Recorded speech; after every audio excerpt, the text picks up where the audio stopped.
She had fired 11 people before lunch. She had made grown men cry in boardrooms without blinking. She had built a billion-dollar empire on the ruins of every weakness she refused to show the world.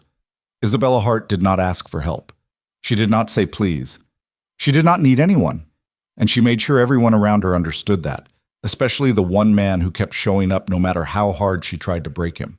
So when Nathan Pierce's phone lit up at 9:47 on a Friday night, with 2 words he never expected to see from her number, "So, please help," the world he thought he understood stopped making sense entirely. If this story already has you hooked, hit that like button right now and drop a comment telling me what city you're watching from. I want to see exactly how far this story travels. Now settle in, because this one is going to take you somewhere you didn't expect. The email came in at 6:14 on a Monday morning. Nathan Pierce had been awake since 5, which was not unusual. Emma had a habit of climbing into his bed somewhere around 4:30, wedging herself between him and the wall with her knees in his ribs and her hair across his face, and he had a habit of lying there pretending to sleep while actually watching the ceiling and running mental calculations about the week ahead. Grocery run Wednesday. Emma's parent-teacher conference Thursday. The Hendricks presentation due Friday morning, which he had not finished, which was going to require at least 2 late nights to pull together properly. He was in the kitchen making oatmeal when his phone buzzed on the counter. All Hendricks presentation materials to be submitted to my desk by Wednesday, 8 a.m. Not Friday. Wednesday. IH. He read it twice. Then he set his phone face down on the counter and stood very still for a moment, looking at the pot of oatmeal. Wednesday. She wanted it by Wednesday now. 2 full days earlier than the original deadline, with 0 explanation, delivered at 6 in the morning like it was nothing. Like the hours he'd already spent on it hadn't existed, like the fact that he had a daughter to pick up from school and dinner to make, and a life outside those glass walls simply did not factor into her calculations. He picked the phone back up and typed, "Understood. I'll have it ready." He did not say anything else. He had learned, after 14 months of working under Isabella Hart, that saying anything else was a waste of breath. Emma padded into the kitchen at 6:30 in her sock feet, her hair a disaster, dragging her stuffed elephant by one worn ear. She climbed onto the bar stool at the kitchen counter and peered at him with the focused, serious expression she got sometimes, the one that made her look about 40 years old. "You have your stressed face," she announced. "I don't have a stressed face." "You do. It looks like this." She scrunched her forehead and pressed her lips together in a tight line. Nathan looked at her. "That looks nothing like me." "Dad, it looks exactly like you." He slid the bowl of oatmeal toward her and added the brown sugar the way she liked it, slightly more than was probably good for her. "My boss moved up a deadline." Emma picked up her spoon. "The mean one?" "I've never called her mean. Grandma called her mean. She said, 'That woman your son works for sounds absolutely mean.'" "Grandma hasn't met her." "Has anyone met her and thought she was nice?" Nathan opened his mouth, closed it again. "Eat your oatmeal." Emma ate her oatmeal with the quiet satisfaction of someone who knew they'd made their point.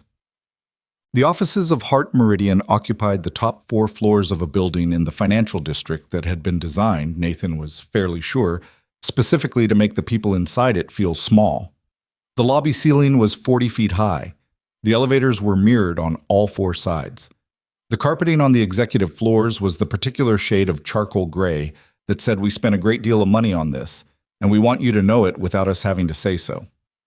Nathan had worked in the marketing division for 14 months. Before Hart Meridian, he'd been at a smaller agency. Good work, decent pay, manageable hours. He'd taken the Hart Meridian offer because the salary jump was significant enough that he'd be able to put money away for Emma's college fund while also, finally, not doing mental math every time he bought groceries. The job had looked good on paper. The job had looked like a solution. What the job had not mentioned on paper or in any of the 3 interviews he'd sat through was Isabella Hart.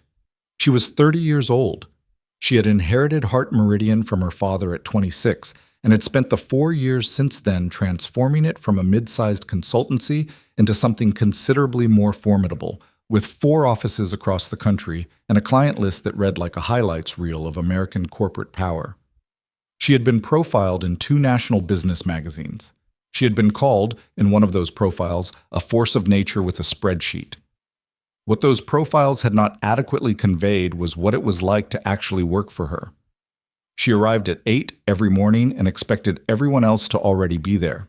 She returned emails at midnight and then again at 5 in the morning and seemed genuinely puzzled when people didn't respond immediately to both. She had fired 3 people in Nathan's first month alone, one for a typo in a client brief, one for what she described as a fundamental misunderstanding of the word urgency, and one for reasons she never explained to anyone, which somehow made it worse. She did not say good morning. She did not make small talk in the elevator. She walked through the office like she was on her way somewhere more important than wherever she currently was, and she looked at the people she passed the way you looked at furniture, aware it was there, uninterested in its feelings. She had never, in 14 months, thanked Nathan for anything.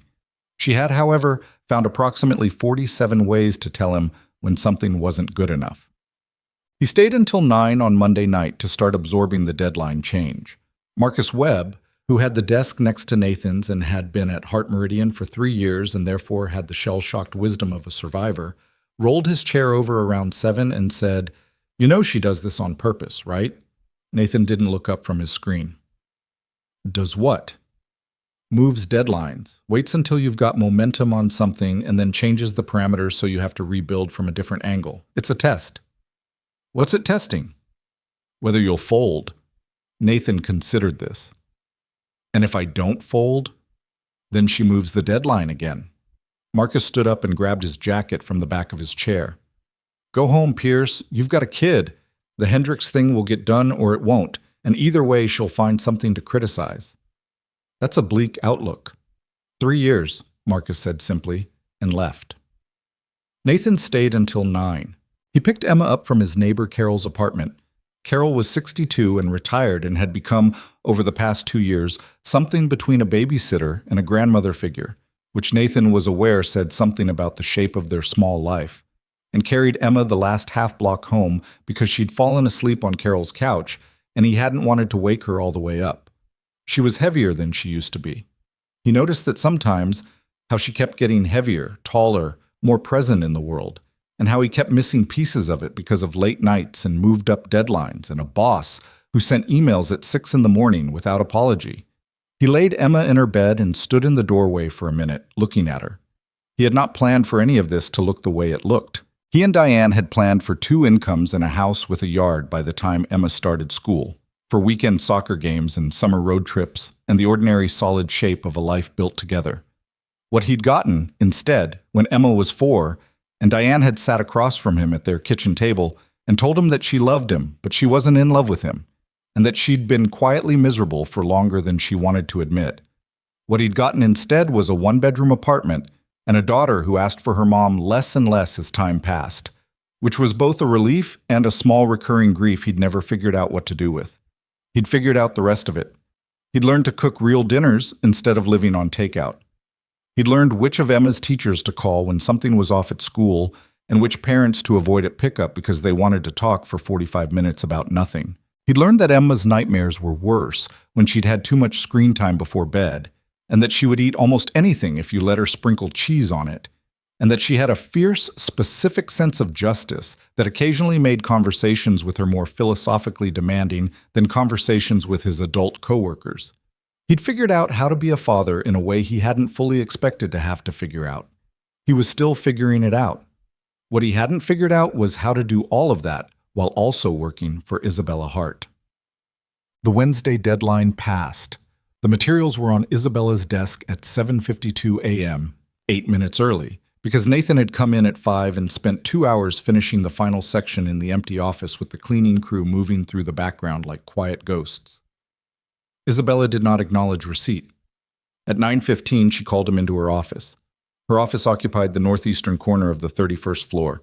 It had windows on 2 sides and a desk that probably cost more than Nathan's car, and almost nothing personal in it. No photos, no plants, no clutter of any kind. Just clean surfaces and the slightly intimidating sense that the room had been designed to put you at a disadvantage the moment you walked in. She was standing when he entered, looking at something on her screen, and she didn't turn around immediately. He stood near the door and waited. "Sit down, Pierce." He sat. She turned around. Isabella Hart was not what people expected when they imagined a billionaire CEO. She was not old. She was not loud. She was on the shorter side of average height, with dark hair she kept pulled back in a way that seemed more functional than stylish. And she had the kind of composure that didn't read as relaxed so much as deeply, fundamentally controlled.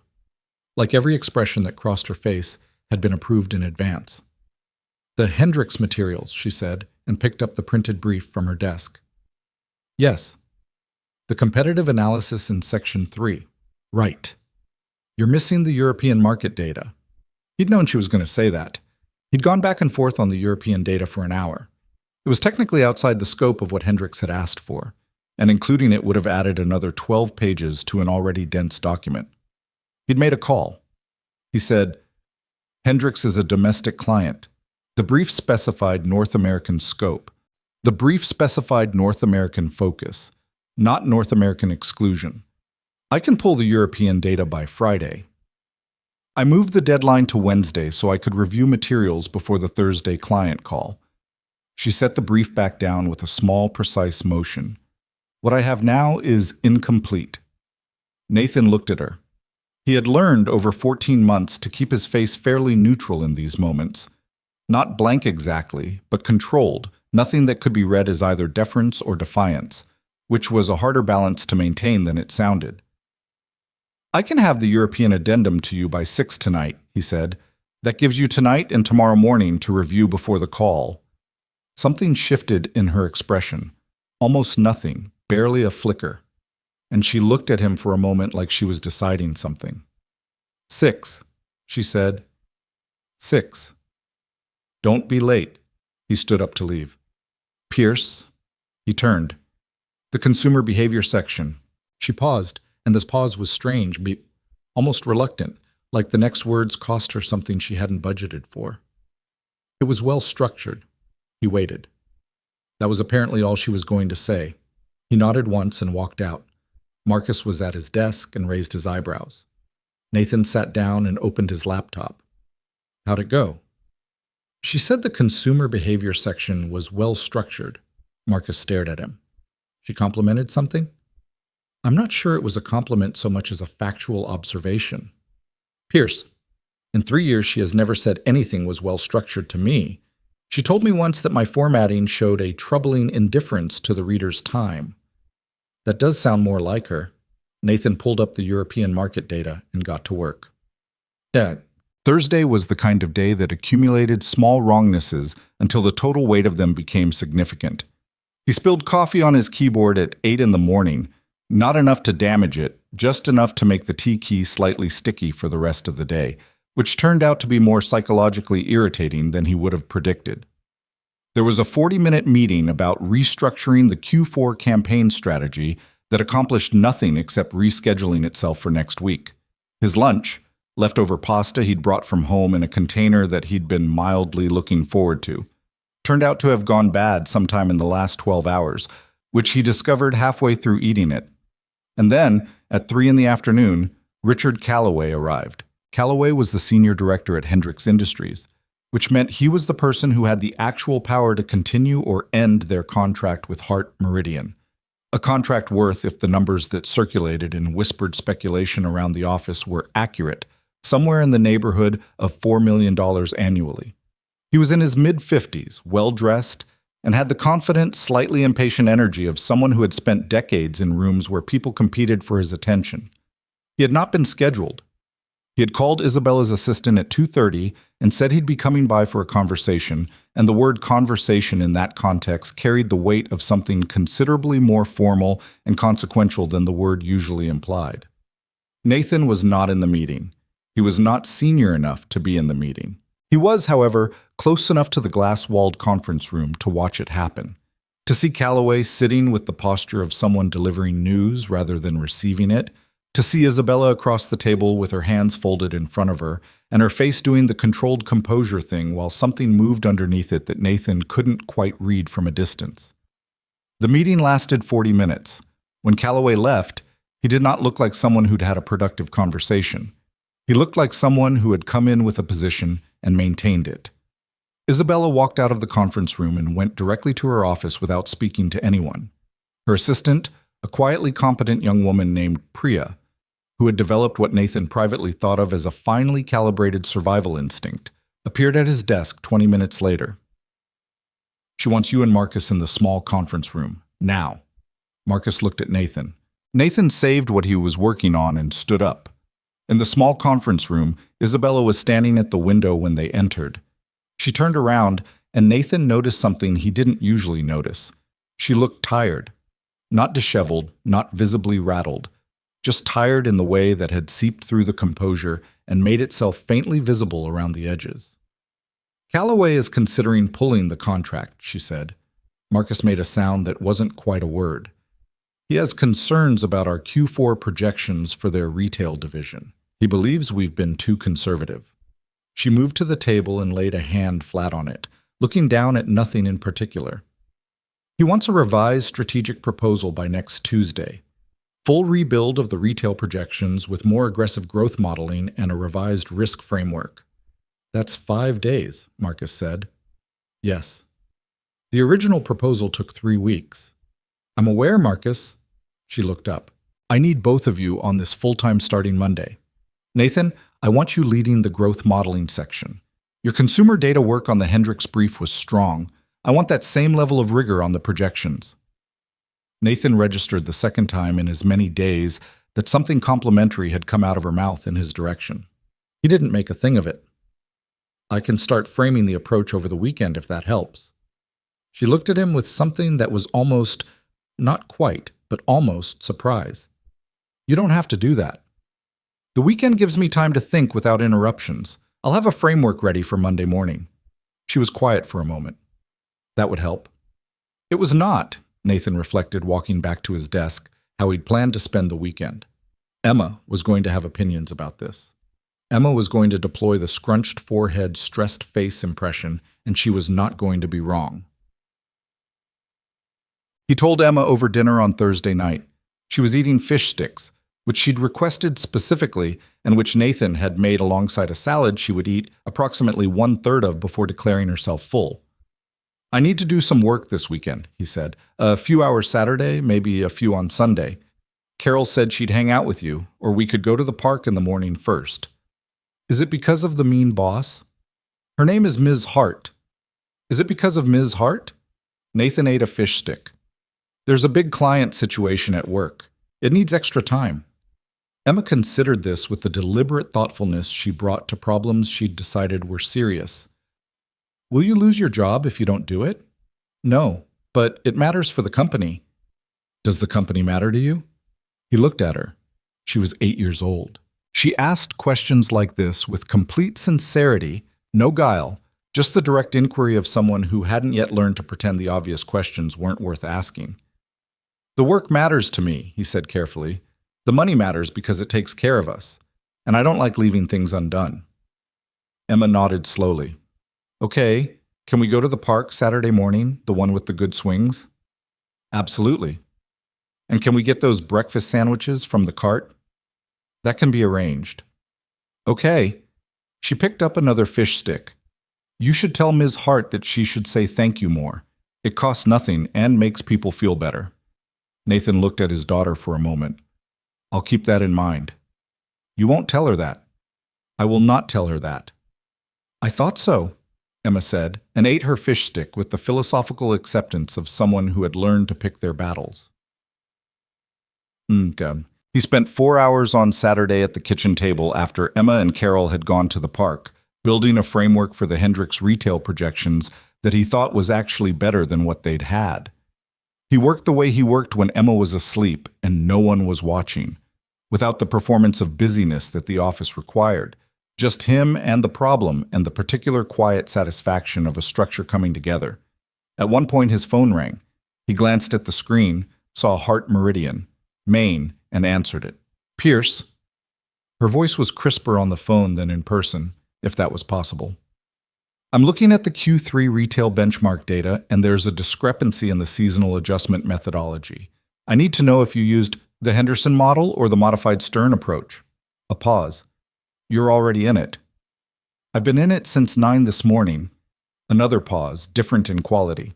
Which approach did you use? I started with Henderson, but I think the Stern modification is more appropriate for Hendrix specifically, given their inventory cycle. I was going to lay that out in the framework doc. Send me what you have so far. It's rough. I don't care if it's rough, Pierce. Send it. He sent it. 15 minutes later, his phone buzzed. This is the right direction. Continue with Stern. No greeting, no sign-off, no acknowledgement that he was doing this on a Saturday morning instead of being at the park with his daughter. He set the phone down and looked out the window at the street below for a moment. Then he went back to work. Friday arrived the way the end of hard weeks always arrived, with a mixture of relief and the slightly unreal feeling that came from having been in a sustained sprint for too long. The Hendrix work was in better shape than it had been on Monday. The European addendum had been delivered. The preliminary retail projection framework had been distributed to the team. None of it was done yet, but it was moving, and moving in a direction that felt sound.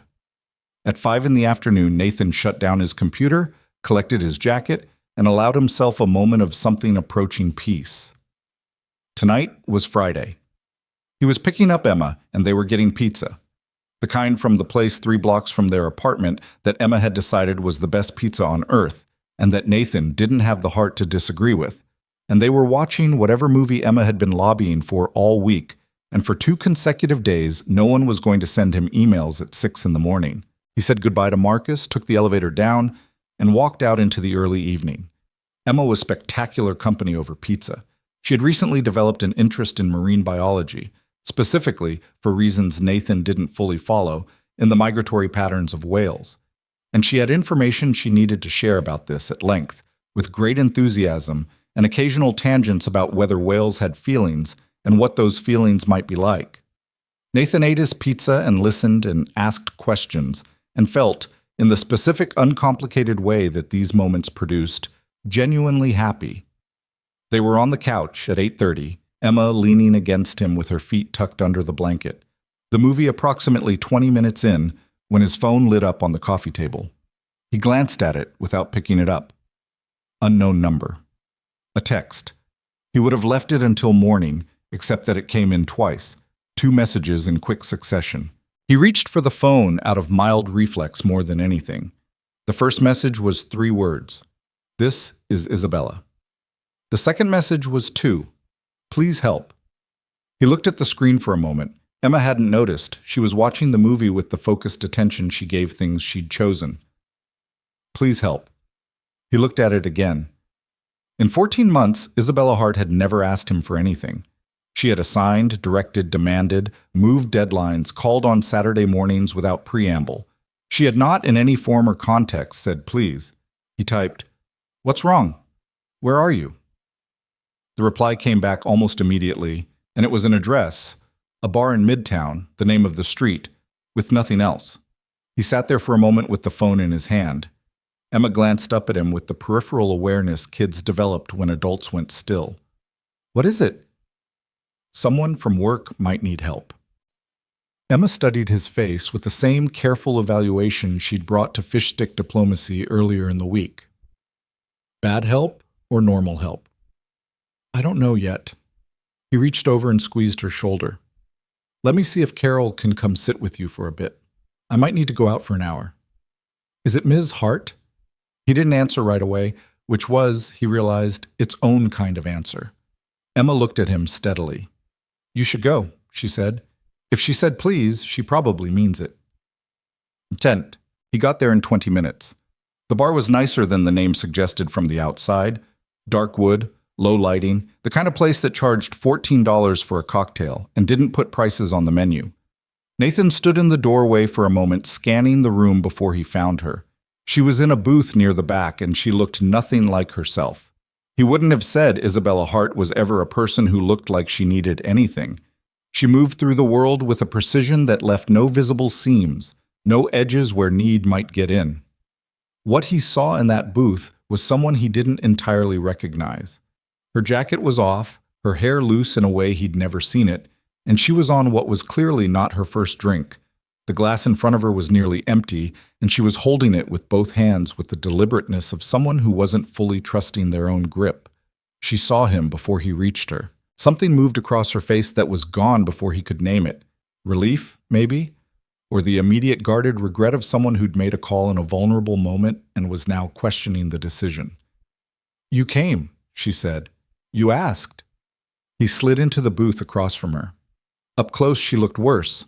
Not messy, but hollowed out, like something had scooped a portion of her composure away, and she hadn't had time to compensate. Her eyes were red at the rims. She'd been crying, or had been close to it recently. What happened?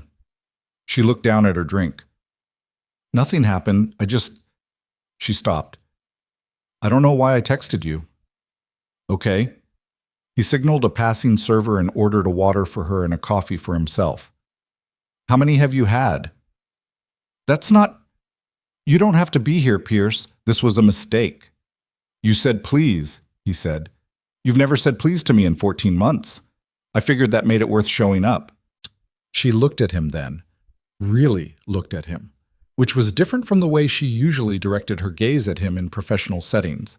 That gaze was assessing, comparative, measuring his output against her standards. This was something else. This was the look of someone trying to figure out what they were seeing. "What day is it?" she asked. "Friday, September 14th. Something in her face closed and opened at the same time. A complicated movement. She picked up her glass and finished the last of it. "My mother died on September 14th, 7 years ago." He didn't say he was sorry. He'd learned that sorry, delivered reflexively, was mostly something people said because they didn't know what else to say. And he didn't think Isabella was a person who'd find comfort in the reflexive. So he just sat there and let the information settle. "I don't usually..." She pressed her fingers against her forehead. "I'm fine. Every other day of the year. I'm completely fine. And then this date comes around and I just..." She stopped again. The sentence didn't seem to have an ending she was satisfied with. The water arrived. She looked at it, and then she looked at him, and he could see the effort it was taking her to be in this moment with another person watching, the effort of being seen without the architecture of the office to stand behind. "Drink the water," he said. Not unkindly, just matter of fact. She drank some of the water. "Do you have someone to call?" he asked. "A friend, or..." "I don't..." She made a small sound that was almost a laugh. "I don't really have people I call." He looked at her for a moment, the executive who had made his working life a sustained test of his endurance for over a year, the woman who sent emails at midnight and moved deadlines without explanation, and had once told a colleague in Nathan's hearing that sentiment was for people who couldn't afford to be strategic. She was sitting across from him in a bar on a Friday night holding a glass of water with both hands, alone on the anniversary of her mother's death, and she had nowhere to go and no one to call, and the only thing she'd been able to manage was 2 words to a man she'd treated like a well-functioning piece of equipment. "All right," he said, "let's get you home." She looked at him as if she was waiting for a catch. There wasn't one. He left cash on the table for the drinks, helped her into her jacket when she fumbled slightly with the sleeve, and walked her out of the bar into the cool night air. She stood on the sidewalk for a moment like she wasn't sure what her body was supposed to do next, and he gently redirected her toward the curb and got them a car. In the back seat, she was quiet for a long time. He watched the city go by and didn't push. "I'm sorry," she said eventually. Her voice had lost its usual crispness. It just sounded like a person. "For tonight, I mean. This isn't... You don't have to apologize. I'm your employer. You're a person who was having a hard night and needed help." He glanced at her. People are allowed to have hard nights. She was quiet again. Then, "I'm not usually like this." "I know. I don't want you to think..." "Isabella." He said her name and she stopped. He'd never used her first name before. The car felt very quiet around them. "You don't have to manage this right now. You can just sit there." She looked at him for a long moment in the moving dark of the car. Then, without saying anything else, she turned and looked out the window. He sat with her the whole way home. The building she lived in was exactly what he would have expected: glass and steel and a lobby that made the Heart Meridian entrance look modest by comparison. The doorman knew her, helped her to the elevator with the practiced discretion of someone who'd been well compensated for exactly this kind of discretion. and Nathan rode up with her to the 38th floor because she was steadier than she'd been in the bar, but still not entirely steady, and he didn't want to leave until he was sure she was through the door. Her apartment was large and cold in the specific way of spaces that have everything and lack warmth anyway. Clean surfaces, good art. A view of the city that was genuinely spectacular and somehow only made the emptiness of the rooms more apparent. She sat on the couch, and Nathan went to her kitchen and found a glass and filled it with water and brought it back. "You should sleep," he said. "I'm fine." "You're not fine. You've been drinking, you're exhausted, and you're in a sad apartment by yourself on a hard night. That's not fine. It's not a character flaw, it's just what it is." He set the water on the table in front of her. "Sleep. You'll feel better in the morning, or at least differently." She looked at the water. "I don't usually let people see me like this." "I know." "You're going to have thoughts about it. On Monday, you're going to have thoughts about all of this." He understood what she was getting at. The power imbalance, the professional complications, the exposure of having been seen in a moment she couldn't control. He sat down across from her, not close, just enough to be at eye level.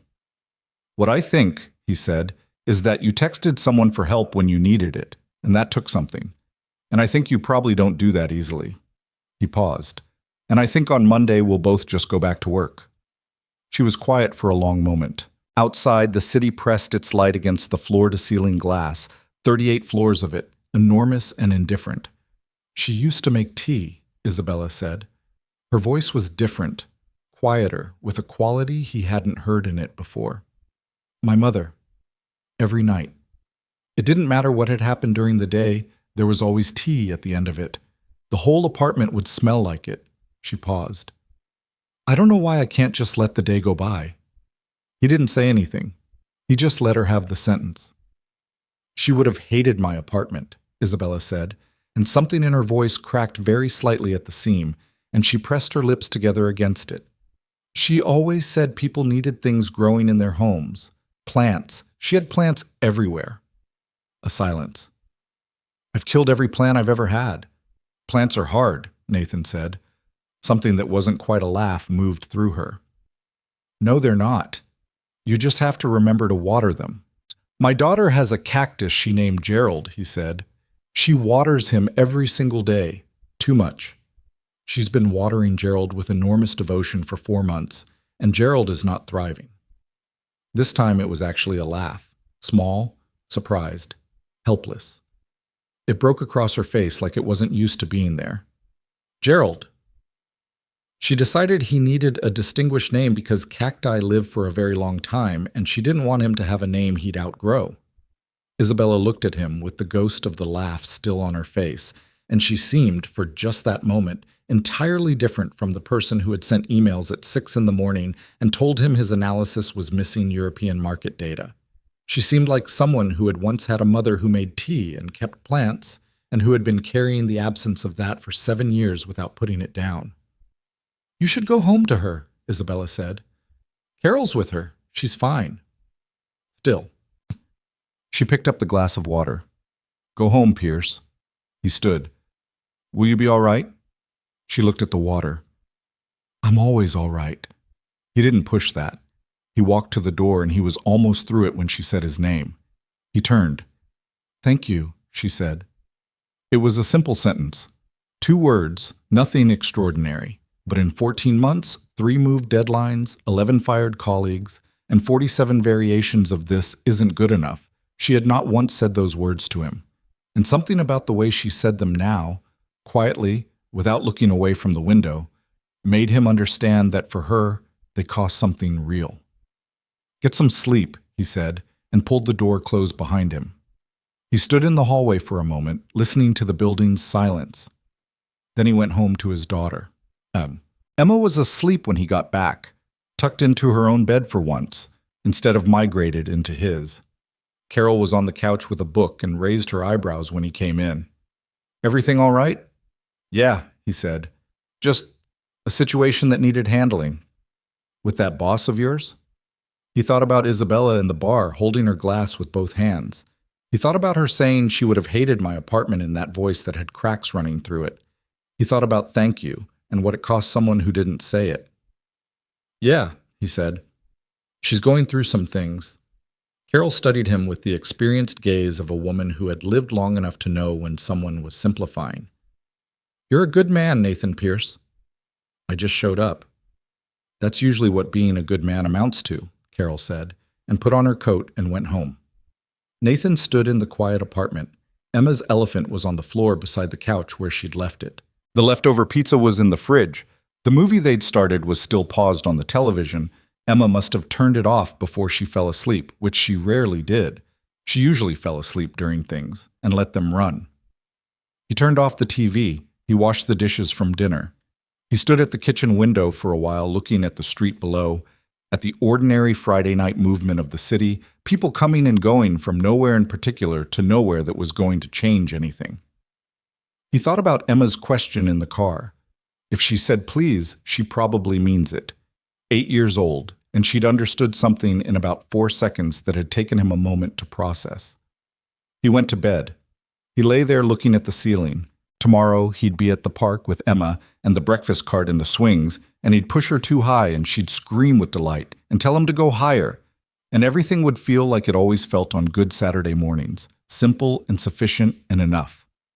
But something had shifted tonight. Not dramatically, not in a way he could have put precise language to, just something had become slightly less simple than it had been before. Isabella Hart had said please. She had said thank you. She had laughed at a story about a cactus named Gerald. He lay there in the dark for a while, not quite sleeping, turning the evening over like a stone, looking at what was underneath it. Outside, the city kept going. The weekend passed the way good weekends did when Nathan wasn't trying to hold too many things at once. Saturday morning was exactly what he'd promised. The park, the swings, the breakfast cart with the egg and cheese sandwiches wrapped in foil that Emma ate with the focused pleasure of someone encountering something genuinely good. She pushed for the highest swing, and he pushed her higher than was probably wise, and she screamed and laughed and told him higher, higher, and the sky was the particular pale blue of early fall. And for a few hours, nothing else existed except this small circle of ordinary happiness. He did a few hours of work on Sunday while Emma drew at the kitchen table beside him, covering sheets of paper with elaborate whale migration maps that bore no resemblance to any geography he recognized, but which she explained to him in patient detail as he typed. At some point, she drew him into the migration chart as a small figure in the corner labeled Dad Watching, and he told her that was the most important role on the map, and she agreed with complete sincerity. He did not think about Isabella, or rather, he thought about her the way you thought about something you'd decided to leave alone, aware of it, not poking at it. Monday came anyway. He was at his desk by 7:45. Marcus arrived at 8 with 2 coffees, handed one to Nathan without being asked, and sat down. You hear anything over the weekend? About? Callaway. The Hendricks situation. Marcus wrapped both hands around his coffee. Priya told me Hart was in the office Saturday afternoon. The whole building was empty, and she was here. Nathan thought about the phone call Saturday morning, the way she'd said, send me what you have without any preamble. She's trying to save the contract. Yeah, well. Marcus glanced toward the far end of the floor where Isabella's office sat behind its glass wall. I hope she does. The Hendricks account is 30% of Q4. If Callaway walks, there will be consequences that roll downhill, all the way to our desks. Nathan drank his coffee and thought about the framework he'd built over the weekend, the stern methodology he was fairly confident was the right call. The work was solid. If the work was solid, the contract should hold. At 8:55, he saw Isabella walk in. He noticed, in the peripheral way he'd gotten used to noticing things in this office, that she looked like herself, fully assembled. The dark jacket, the controlled hair, the composed expression that gave nothing away. If Friday night had left any visible mark, she had covered it over completely. She did not look in his direction as she walked to her office. He had not expected her to. He went back to his screen. But at 9:15, Priya appeared at his desk with the same expression she always wore when delivering news that required careful handling. She wants to see you. Her office was exactly as it always was. Clean surfaces, the view of the city through 2 walls of glass, the expensive desk that looked like it had never had a coffee mug set on it without authorization. Isabella was standing at the window when he came in, which was also how it always was. What was different was the 2 or 3 seconds before she turned around. He'd been in this office dozens of times. She always turned immediately, as if she'd been tracking his approach through the glass and had timed the turn to establish a certain dynamic, a visual statement of control. This time, she took a moment. He couldn't see her face, just her back, and there was something in the set of her shoulders that was different from the usual architecture of her composure. Then she turned and she was herself again, and he wondered if he'd imagined it. "The Hendricks revision," she said. "I reviewed your weekend framework." "Okay." "The stern approach is right. I should have specified it in the original brief." A beat. "I didn't. That's on me." He waited. Admitting an oversight was not something she did in his experience, and she did it without making a production of it, without seeming to expect him to acknowledge what it had cost her. "The retail projection model needs stress testing before we present it to Callaway," she continued. "I want you to run 3 scenarios: base case, aggressive, and a worst case floor. Callaway is going to push on the aggressive numbers, and I want the floor there to show we've thought through the downside. I can have all 3 drafted by tomorrow afternoon. End of day today." He looked at her. She looked back. In the almost normal exchange of it, he almost didn't catch the thing that passed across her face very briefly before she looked at her desk. Something that might have been, in a different person, in a different context, the slight discomfort of someone who knew they were asking for a lot, and had recently been reminded that the person they were asking had come to a bar on a Friday night without being owed anything. "I'll have them by end of day," he said. She nodded. He moved to leave. "Pierce." He stopped. She was looking at her desk, at the papers on it, at nothing in particular. "The framework you sent Saturday, the structure of it, you did that on your own time." "I had the time." "You have a daughter." He wasn't sure what to do with that sentence. She'd never referenced Emma, had never to his knowledge registered that his life outside the building had any particular content. She was occupied. Isabella looked up then. Just for a moment, and in the look, there was something that wasn't the usual executive assessment, something that was trying to say something that the professional language they operated in didn't quite have words for. "Thank you," she said, "for Saturday's work, and for Friday." He nodded once. "End of day," he said, meaning the projections, and she nodded, meaning she understood, and he walked out. Marcus looked at him when he sat down. Nathan shook his head slightly. "Not now." And Marcus, to his credit, let it go. He had all 3 scenarios on her desk by 6:15. Tuesday moved faster than Monday. The Hendricks revision took shape in the way that projects took shape when everyone involved understood the stakes and stopped wasting time on the maneuvers that usually slowed things down. Nathan ran numbers. Marcus handled the formatting and presentation layer.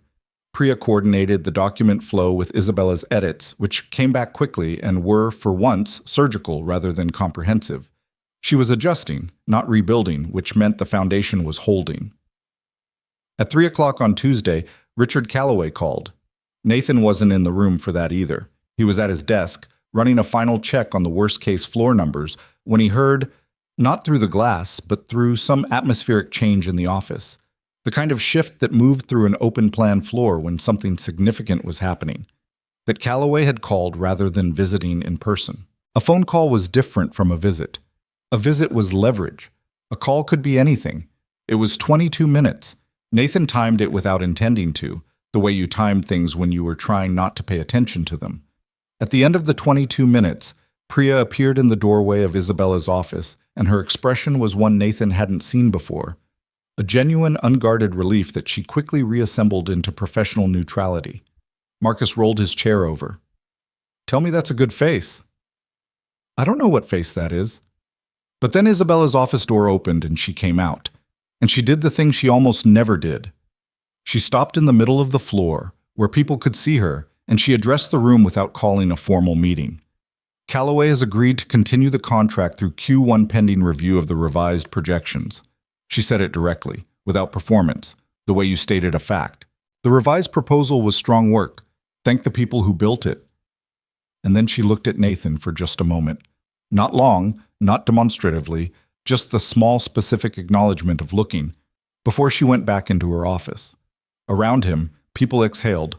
Marcus said something under his breath that sounded like, "Well, I'll be damned." Someone near the windows started talking. The floor came back to its normal level of ambient noise. The particular hum of people returned to the comfort of a manageable crisis. Nathan sat with the feeling of the moment for a second or two, then went back to his numbers. What he couldn't have anticipated was that Wednesday would be harder than Tuesday. It started normally enough. He dropped Emma at school. They had a ritual of her telling him one thing she was looking forward to about the day, which this particular morning was a science project involving baking soda and vinegar that she described with a level of anticipatory enthusiasm, suggesting she expected it to be significantly more explosive than baking soda and vinegar actually produced. He got to the office, got his coffee, sat down, opened his laptop. The email was already there when he opened his inbox. It had arrived at 2 in the morning. It was from Isabella, addressed to the full executive team, and the subject line was, "Regarding organizational culture and leadership standards." He read it. Then he read it again. She had written, in the precise, unambiguous language she brought to everything, that she had observed, over an extended period, that the leadership culture at Heart Meridian had developed in ways that she was not proud of, that the standards she had held her team to had frequently been rigorous to the point of being unreasonable, that she had, on multiple occasions, treated capable and committed people as though their time and effort were infinitely available and their contributions unremarkable, that this was going to change. The email was 3 paragraphs. It did not name anyone. It did not use the language of corporate HR memos. There was no going forward or in alignment with our values. It was just direct statement, written at 2 in the morning, sent to 43 people. Marcus read it at his desk and then sat very quietly for a while. "Is this," he said carefully, "what I think it is?" An acknowledgement. From Isabella Hart. "Yeah." Marcus looked at his screen, then at Nathan. "Did something happen?" Nathan thought about a bar in Midtown, a glass held in 2 hands, a woman saying she would have hated my apartment in a voice with cracks in it. "She had a hard week," he said. Marcus looked at him for a moment with the expression of someone who understood they weren't getting the full story and had decided to accept that gracefully. "All right," he said. He looked back at his screen. "Huh." The rest of Wednesday proceeded with the slightly altered quality that the email had introduced into the office. Not dramatically different, nothing overturned, but with a frequency shift underneath the surface that people were still calibrating to. A few people talked about the email in low voices near the coffee machine. A few others said nothing, which was its own form of response. Priya, when Nathan passed her in the hallway, gave him a look he couldn't entirely interpret, but that seemed to contain several layers of compressed information. What Nathan hadn't told Marcus, and what he hadn't told himself clearly until he was on his way to pick up Emma that afternoon, was that reading the email had produced something in him he hadn't expected. Not vindication exactly. He'd never been angry enough for vindication to feel like the right category. More like something that had been held at a slight tension inside him for 14 months had been quietly released. The recognition of this unreasonable standard and the willingness to name it publicly, those were not small things. He knew how much they cost someone like Isabella, who had built the walls of her competence as high as they would go and kept everything outside those walls where it couldn't reach her. He picked up Emma. She told him about the baking soda and vinegar experiment, which had produced what she described as a pretty good amount of bubbles, but honestly I was hoping for a little more action. He took her to get ice cream, which was not usually a Wednesday activity, but which she accepted without comment as an obvious gift, and ate with the focused joy she brought to things she wasn't going to question too carefully. Walking home, she put her hand in his, something she still did occasionally, slightly less often than last year, something he was aware of in the way he was aware of all the small temporal markers of her growing up. "You're in a thoughtful mood," she observed. "I'm in a fine mood. Thoughtful isn't bad. You just have the thinking face." "Not the stressed face?" "Different one." She swung their linked hands slightly. "Good things can make you thoughtful too, you know. It doesn't have to be a problem." He looked down at her. "When did you get so perceptive?" She shrugged with the casual confidence of someone who had always known this about themselves. "I've always been like this. You're just noticing." He saw Isabella differently after the email, not in a way that changed the professional reality. She was still his employer, the office was still the office, and she had not undergone some wholesale transformation between Friday night and Wednesday morning. She was still precise, still demanding, still the person who expected everyone in the room to have read the materials before the meeting started, and who had limited patience for anything that looked like theater. But the slight variations were there, and he paid attention to them the way you paid attention to something you were trying to understand without letting the attempt become visible. She said good morning to Marcus on Thursday. Just those 2 words, said in passing, but Marcus went still for a moment afterward like a man who'd seen something he needed to verify with another witness. She let a junior analyst finish a thought in a meeting without cutting in, which was so uncommon that the analyst seemed briefly unsure whether to continue. She walked through the floor on Friday afternoon with slightly less of the going somewhere more important energy, and when she passed Nathan's desk, she slowed, and he thought she was going to say something, but she didn't. She just kept going, and he went back to his work. What he noticed in these moments wasn't warmth exactly, or not warmth as most people meant it. It was more like the tentative behavior of someone attempting something unfamiliar, the careful effort of someone learning a skill they'd never practiced because they'd never let themselves believe they needed it. It was on a Friday, the week following the Callaway situation, that Nathan was in the small conference room working through the Q4 budget reforecast when his phone rang. Unknown number again. He answered. Mr. Pierce. The voice was male, clipped, with the specific confidence of someone who was accustomed to having calls returned. This is Gerald Moss. I'm the senior account director at Belford Capital Group. Nathan set his pen down. Belford Capital was a significant name in the financial services sector. He was aware of it as a company that had been in orbit around Hart Meridian's client development efforts, not a confirmed client, but a possibility that the BD team had been cultivating. I'm calling because I had a meeting scheduled with Ms. Hart this afternoon that she's canceled. I'd like to have a brief conversation about the status of our discussions. A pause. I understand you've worked closely with her on the Hendricks account. Nathan processed this carefully. There was something in the call that felt slightly off. The routing of it, the way it had come to him rather than to Priya or the executive team. I'm not the right person for this conversation, he said. I can connect you with Ms. Hart's office directly. I've already spoken with her assistant. I'm calling you specifically. Another pause, and now the confidence in the voice had a slight edge to it that changed its character. There are some concerns I have about Hart Meridian's management culture and the stability of the organization. I'm deciding whether to proceed. I thought a perspective from someone in the organization who isn't in the executive tier might be informative. Nathan understood then what the call was. It was a maneuver. Callaway had apparently talked, or rumors had circulated somewhere in the network of executive social capital, and now someone from a prospective major client was calling a mid-level employee directly to gather intelligence about the company, or, more specifically, about Isabella. He was quiet for a moment. Mr. Moss, he said, I don't think I can tell you what you're looking for. I'm simply asking for an honest assessment. I work at Hart Meridian, and my honest assessment is that this is an organization in the middle of real change. The leadership is serious, and the work is good. He paused. If you have concerns about whether to move forward, Ms. Hart is the right person to speak to. I'd call her directly. She'll give you a straight answer. A silence. You're quite loyal for someone who... I'm not being loyal, Nathan said. I'm being accurate. Have a good afternoon. He hung up. He sat there for a moment. Then he picked up his phone again, found Priya's extension, and called her. Can you let Ms. Hart know that Gerald Moss from Belford Capital called me? He said he'd already spoken with you. I think she should know about the conversation. Priya was quiet for just a moment. I'll let her know. He went back to the budget reforecast. 20 minutes later, Isabella came into the small conference room. She closed the door behind her, which she rarely did in any room that wasn't her own office. She stood across the table from him and looked at him with an expression he couldn't categorize. It wasn't professional assessment, wasn't the controlled composure, wasn't the rare admission version of herself he'd seen in the bar. It was something more direct than any of those. Priya told me about the Moss call. I figured you should know. What did he say exactly?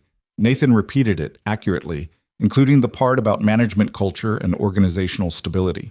He didn't edit anything out or soften it. She listened without interrupting. When he finished, she was quiet for a moment. "And what did you say?" He told her. She was still quiet.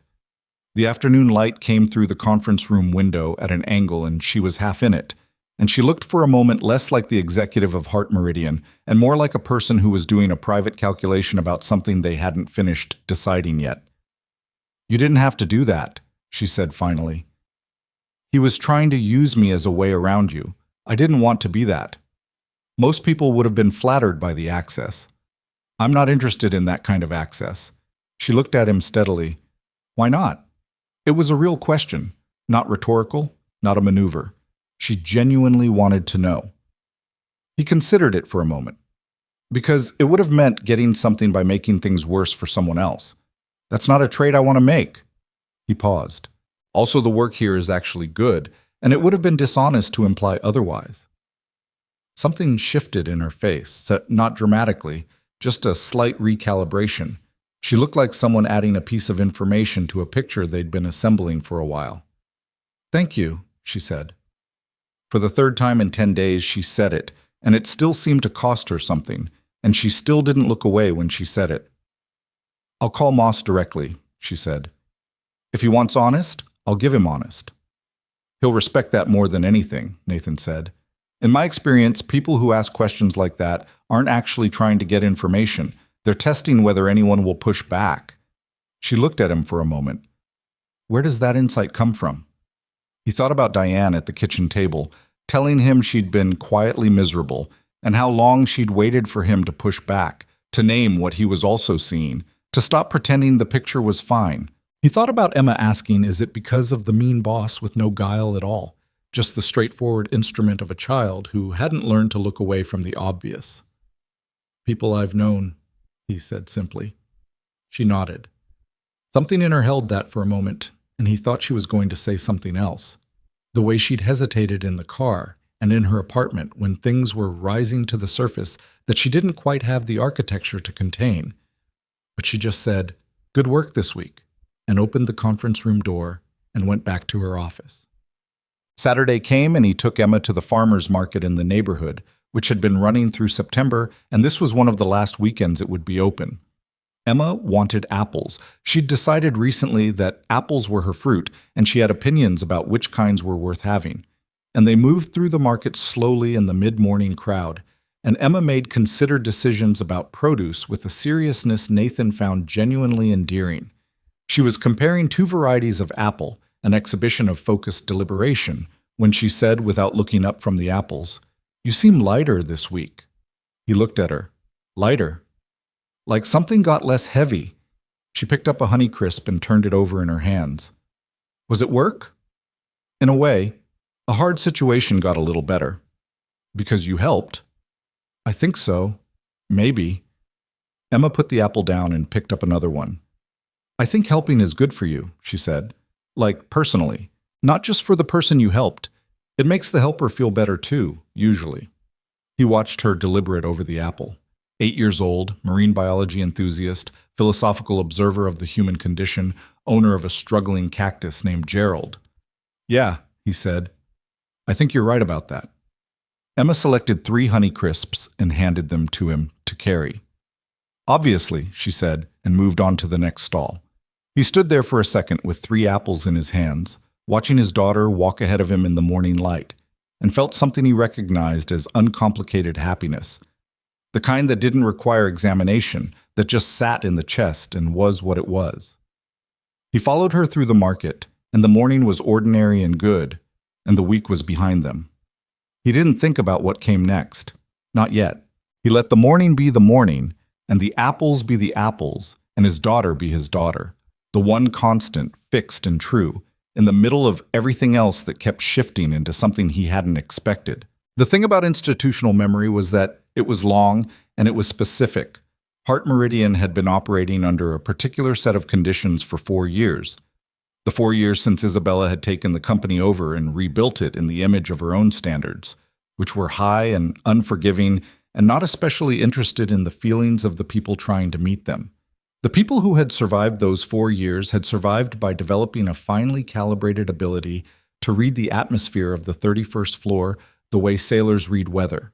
looking for the particular quality of silence that preceded a difficult conversation, learning which tone of footstep meant she was moving through the office with purpose versus moving through it with anger, understanding that the absence of feedback was not the same as approval, but was usually preferable to its presence. So when Monday arrived, the Monday following the farmer's market, and the apples and the quiet week that had felt, to Nathan at least, like something settling into a new shape, the floor knew something was different before anything specific had happened to tell them so.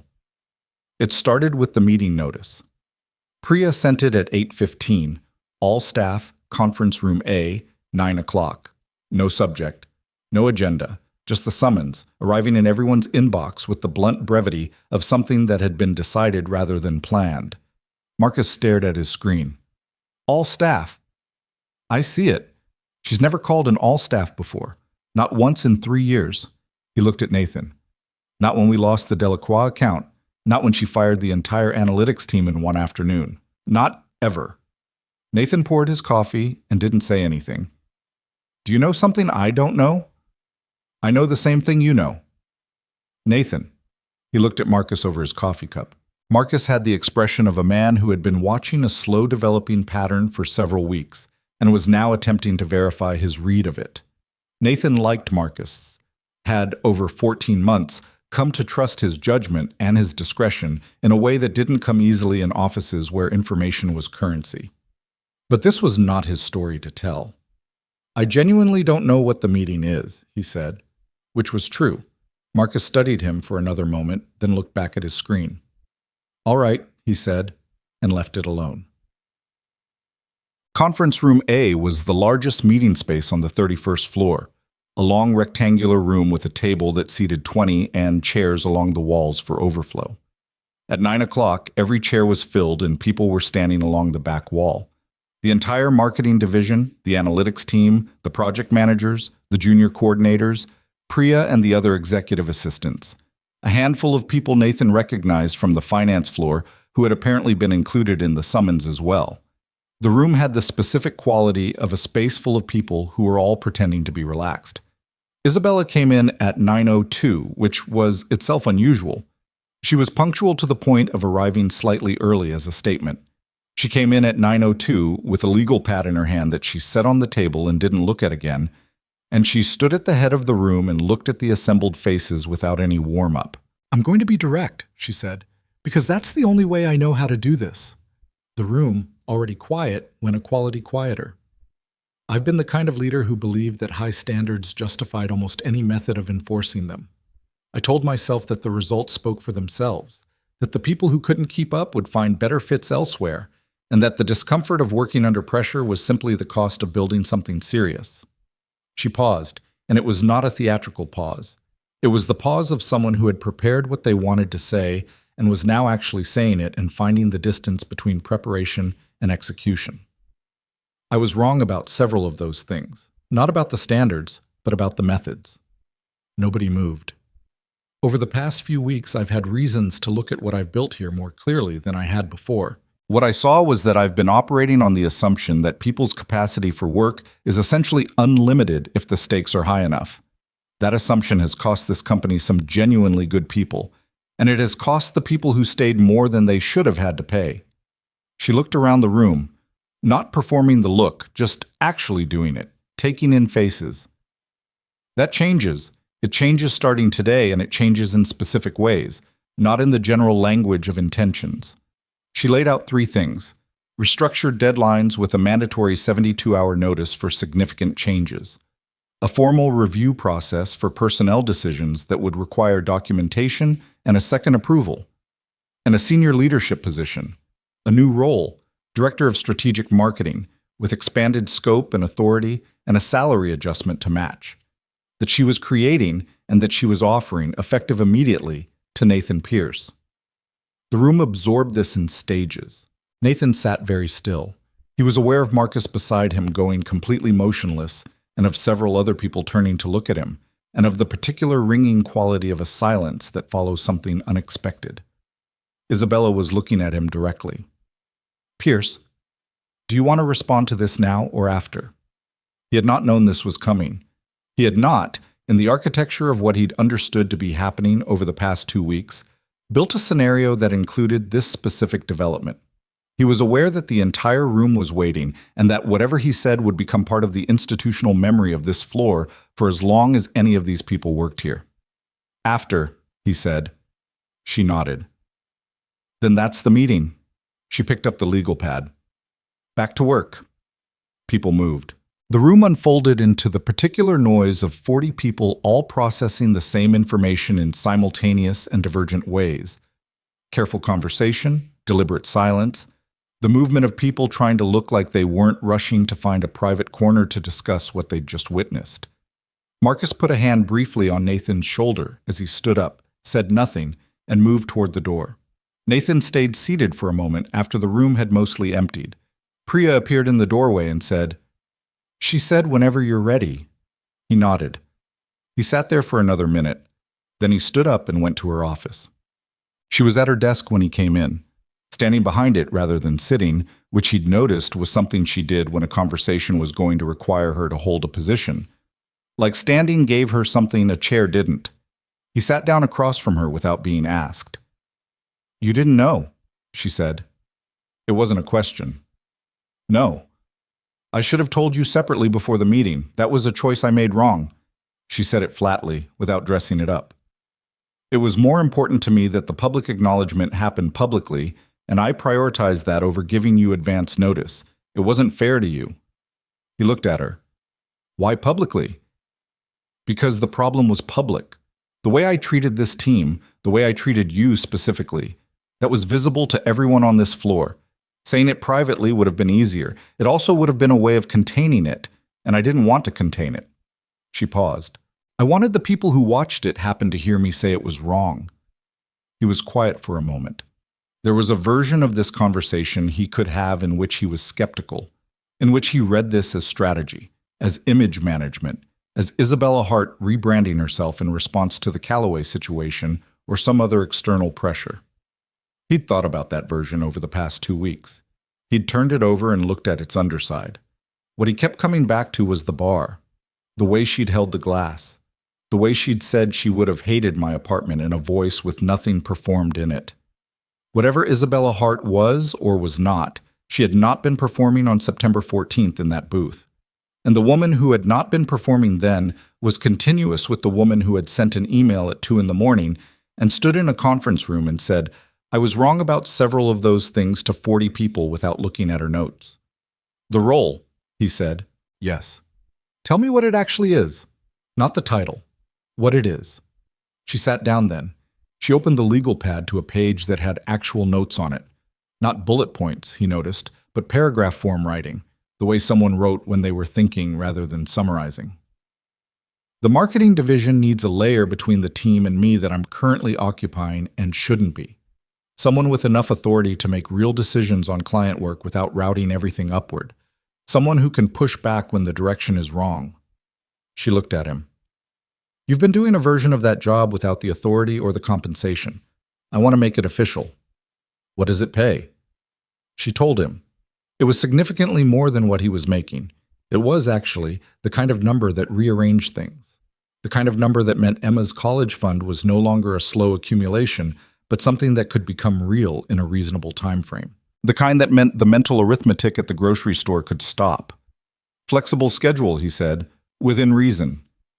Emma has a parent-teacher conference next Thursday. I need to be there at 3.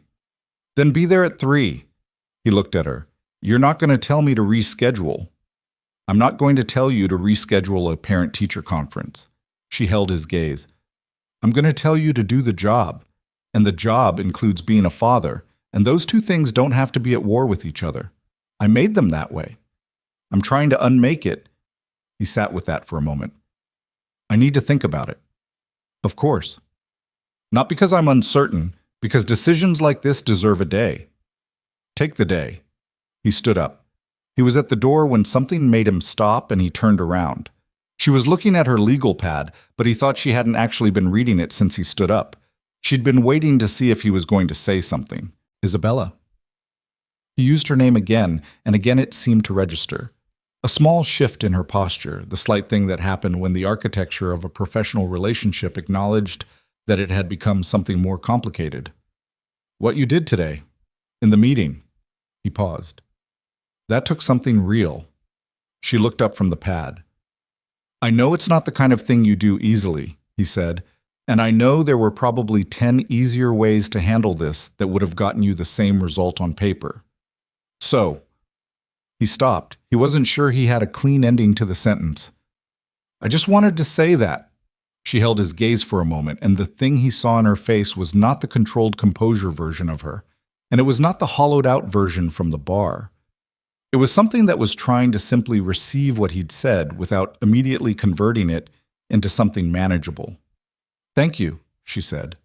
A fourth time. Still not easy. Still real. He nodded and walked out. He called his mother that evening. His mother lived 40 minutes north of the city and had opinions about most things, which she delivered with the particular directness of a woman who had been a nurse for 31 years and had stopped having patience for indirection somewhere in her early 40s. She adored Emma with a fierce and unsentimental love, and she had, over the 2 years since Nathan had taken the Heart Meridian job, developed a comprehensive picture of Isabella that was based entirely on secondhand information and was not flattering. The mean boss offered you a promotion? She said. She's not... He stopped. She's changed. She's trying to change. Uh-huh. Mom? I'm not saying anything, Nathan. I said, uh-huh. You said it in a specific way. A pause. How much more money? He told her. Another pause, longer. That's real money, she said. Yes. For Emma's school. Yes. And the hours?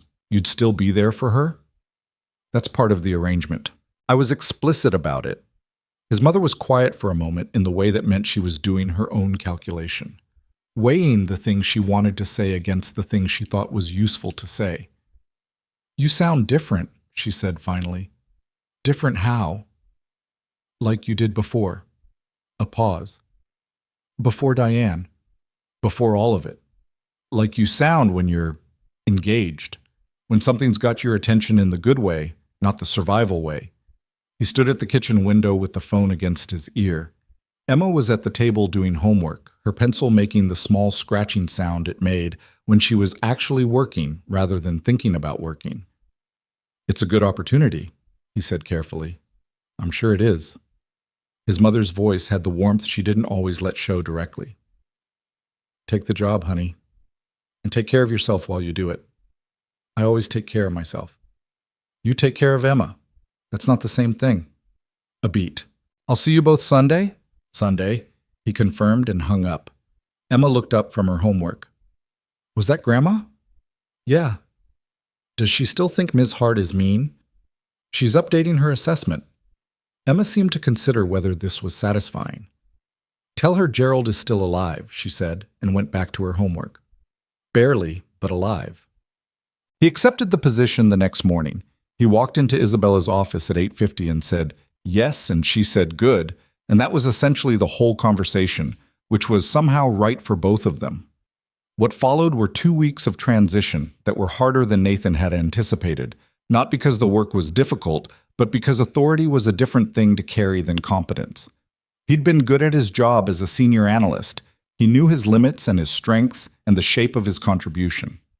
As director of strategic marketing, he was suddenly in rooms where he had to make calls that other people then had to live with, and the weight of that was real in a way that the job description hadn't quite conveyed.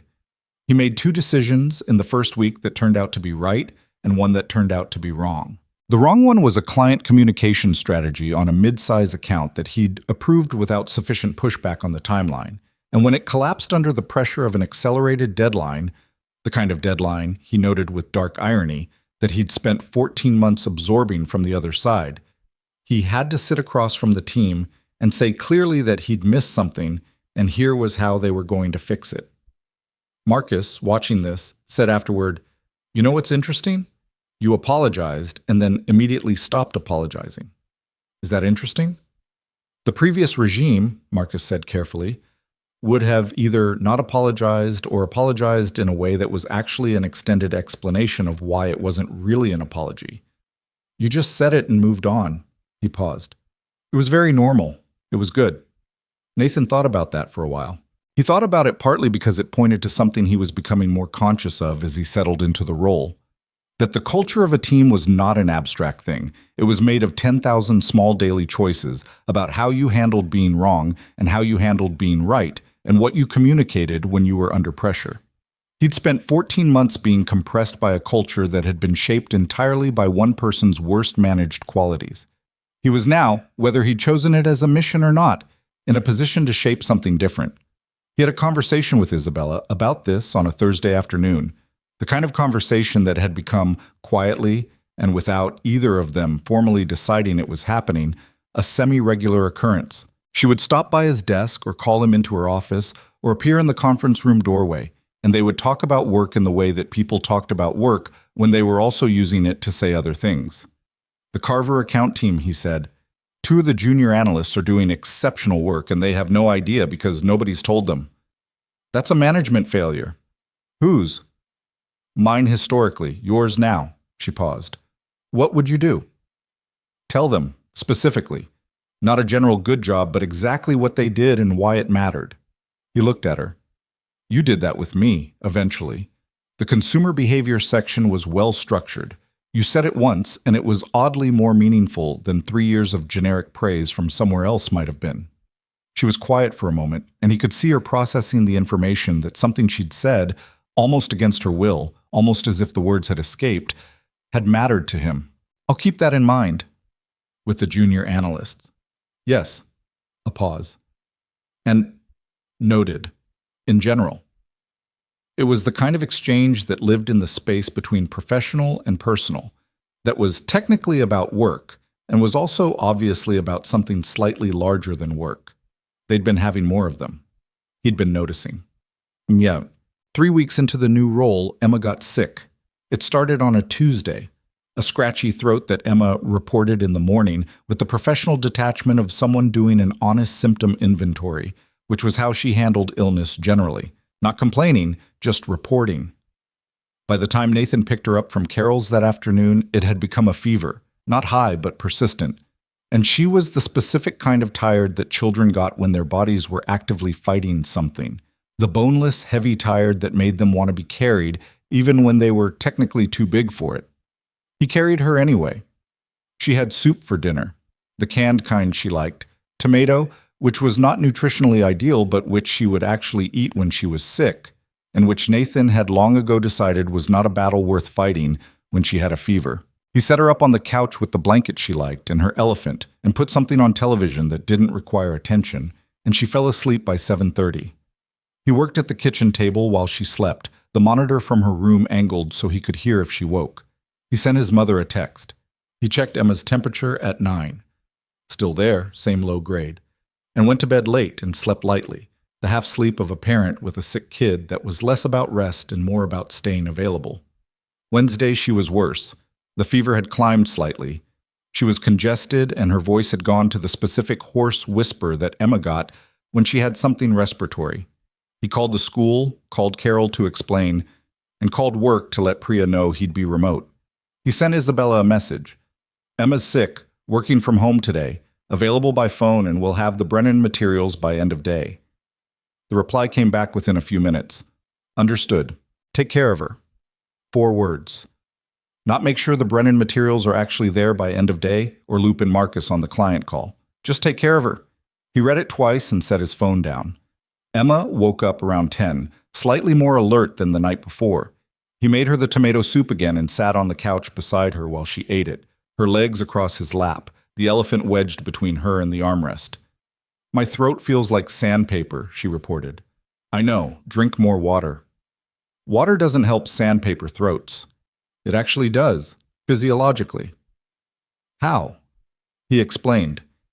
She listened with the genuine interest she brought to explanations of how things worked, even at her current level of miserable. By the time he'd finished, she'd drunk half the glass of water, which was the point. Can I watch the whale documentary again? She asked. You've watched it 4 times. 5 times makes it better. He turned on the whale documentary. He was in the kitchen making lunch, or trying to make lunch with one eye on his laptop screen and one ear on the television, and the background awareness that Emma was on the couch and the day was moving. When the buzzer for the apartment door sounded, he was not expecting anyone. He pressed the intercom. "Who is it?" A pause, then, "It's Isabella." He stood at the intercom for a moment with his hand on the button. He pressed the door release without saying anything else. She came up in the elevator and he opened the apartment door before she knocked. She was standing in the hallway in a coat he hadn't seen before, not the work coat, something heavier, the kind of coat you wore when you were going somewhere that wasn't the office. And she was carrying two things, a container of what appeared to be actual homemade soup and a canvas bag that clinked slightly when she moved. She looked at him. He looked at her. "You didn't have to come here," he said. "I know." She held up the container. "I made soup." "You made soup." "I looked up a recipe." A beat. It took 4 attempts to not destroy it. This is the 5th version. He stepped back from the door and let her in. The apartment was not designed to receive visitors on short notice. There were shoes near the door, a jacket on the chair that should have been hung up, Emma's whale drawings papering the refrigerator in overlapping layers. It was the apartment of people who lived in it, which meant it looked lived in. And he watched Isabella take it in with the particular attention of someone encountering something she wasn't used to. "Emma's on the couch," he said. "She has a fever and she's been watching a whale documentary for the 5th time. Should I?" She stopped. For a moment she looked uncertain in a way he'd never seen her look about anything professional. The particular uncertainty of someone who had arrived somewhere and was no longer sure of the protocol. "I don't want to disturb her if—" "Come in," he said. "She'll want to see you." Something in her expression shifted at that. Something that was trying not to be hopeful and was not entirely succeeding. He led her into the living room. Emma looked up from the couch, and her face did the thing it did when she encountered something unexpected. A brief recalibration, a reassessment, and then the direct open attention of a child who had decided something was interesting. "Hi," Emma said. Her voice was the hoarse whisper version. "Are you Miss Hart?" "I am." Isabella stopped a few feet from the couch, holding the soup container in both hands, looking at Emma with the same careful attention Emma was directing at her. "You're Emma. Your dad talks about you." Emma looked at Nathan with the expression of someone filing away information. Then she looked back at Isabella. "What does he say?" "That you have opinions about apples, and that you have a cactus named Gerald who you're overwatering." Emma blinked. Then slowly, a smile spread across her face. The genuine one, the one that was helpless. "I'm not overwatering him," she said. "I'm enriching him." "You can drown a cactus with enrichment," Isabella said. "They actually prefer neglect." Emma stared at her. "Really?" "Cacti evolved in environments with very little water. Their root systems can't process constant moisture. You'd keep Gerald healthier by watering him once a week at most." Emma looked at Nathan with the expression of someone who had just received important intelligence. "Did you know that?" "I did," he said. "You didn't tell me." "I told you Gerald wasn't thriving." "You didn't tell me why." She looked back at Isabella with the focused interest she reserved for people who gave her useful information. "What else do you know about cacti?" Isabella looked, briefly, in a way she covered quickly, like she hadn't expected this. Like she'd come prepared for a child who might be shy or wary or simply uninterested, and had gotten instead a child who had decided she was worth talking to and was now presenting questions. She sat down in the chair across from the couch. "They can live for 200 years if they're not overwatered," she said. "Gerald could theoretically outlive everyone in this apartment." Emma absorbed this with great seriousness. "That's a lot of responsibility." "It is." "I'm going to change his watering schedule." "That would be good for Gerald." Emma pulled her blanket up slightly. "Did you bring that soup?" "I did." "Is it tomato?" Isabella paused. "It's chicken and vegetable." Emma considered this. "That's probably more medicinal," she said, with the judiciousness of someone making a concession on principle. "I'll try it." Nathan went to the kitchen and heated the soup. He stood at the stove listening to the sounds from the living room, Emma's hoarse voice asking questions, Isabella's voice answering them, the whale documentary continuing in the background with neither of them telling it to stop. Emma asked about whether whales were smart, and Isabella said there was significant research suggesting they had complex social and emotional lives. And Emma said I knew it with the satisfaction of someone who'd been vindicated, and something in the quality of the conversation from the other room made Nathan stand at the stove for a moment without moving. He'd been prepared on some level for Isabella to be awkward with Emma, to treat her like a small adult, or like a component of Nathan's life that needed to be acknowledged before moving to whatever she'd actually come to talk about. What he hadn't been prepared for was Isabella talking to Emma the way you talk to someone whose questions deserved real answers, without condescension, without the agenda of performing warmth. He brought the soup out. Emma ate it propped up against the armrest, the whale documentary still going, and at some point Isabella opened the canvas bag and produced 3 books, picture books, the kind for Emma's age, that she'd apparently bought somewhere between the office and the apartment. She set them on the couch beside Emma, without making a thing of it. Emma picked them up and examined them with the appraising attention she brought to new books. "These are good," Emma announced. "How did you know what kind to get?" "I didn't," Isabella said. "I asked someone at the bookstore." Emma looked at her. "You asked someone for help? Is that surprising?"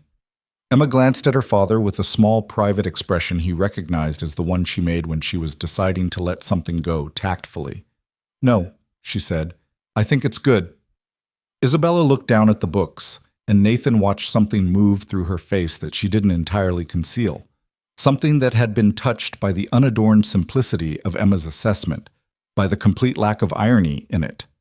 He sat on the arm of the couch, and Emma shifted to lean against him, and the 3 of them watched the last portion of the whale documentary together in the afternoon quiet of the apartment, the soup cooling on the coffee table, the canvas bag on the floor, the whale drawings on the refrigerator door casting small shapes of color through the kitchen doorway.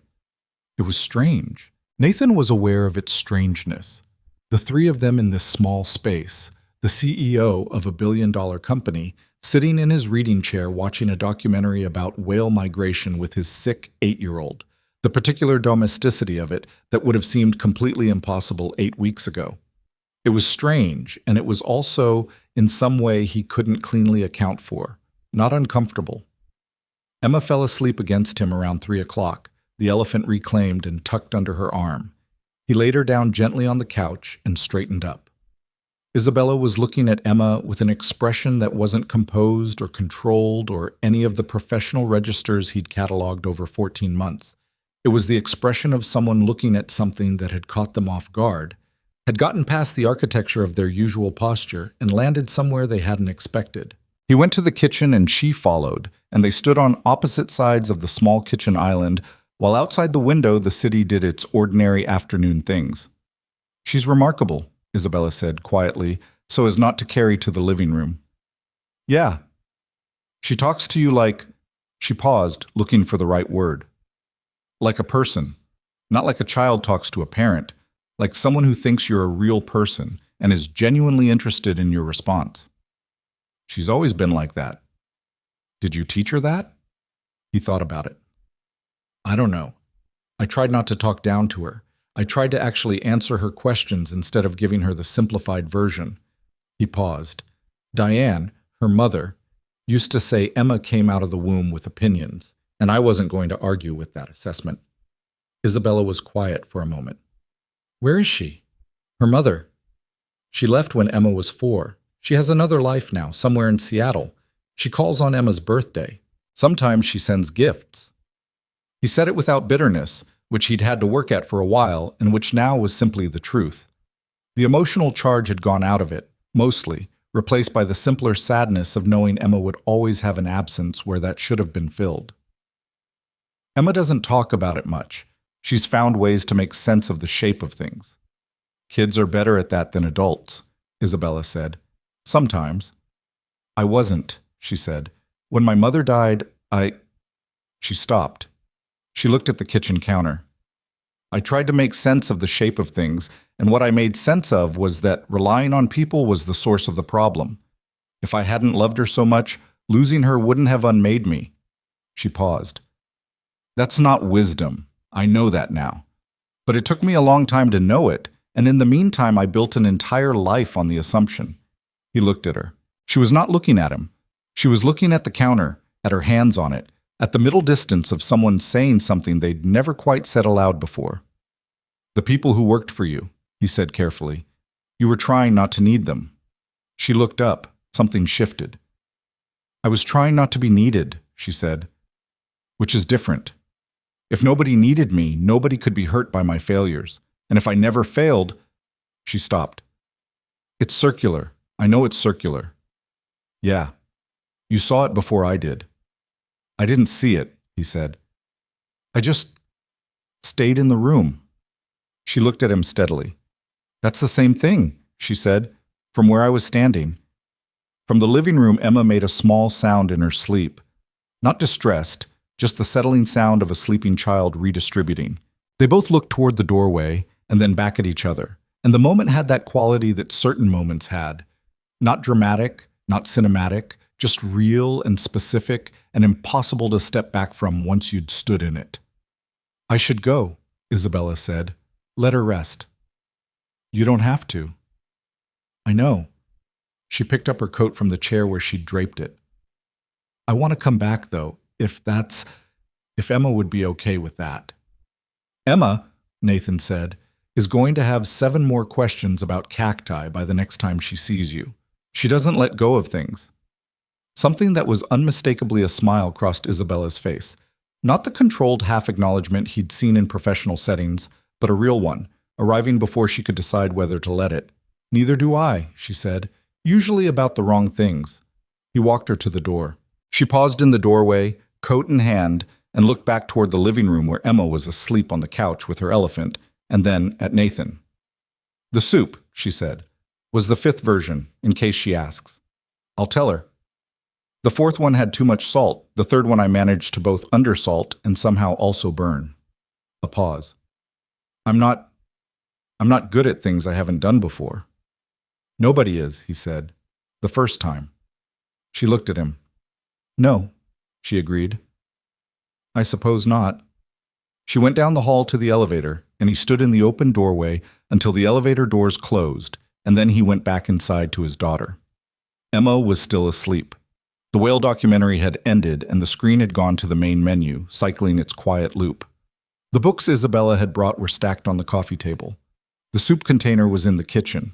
The apartment was its ordinary self. Shoes by the door, jacket on the chair, whale drawings on the refrigerator, and also, faintly, something different in the way a space was different after someone new had been in it.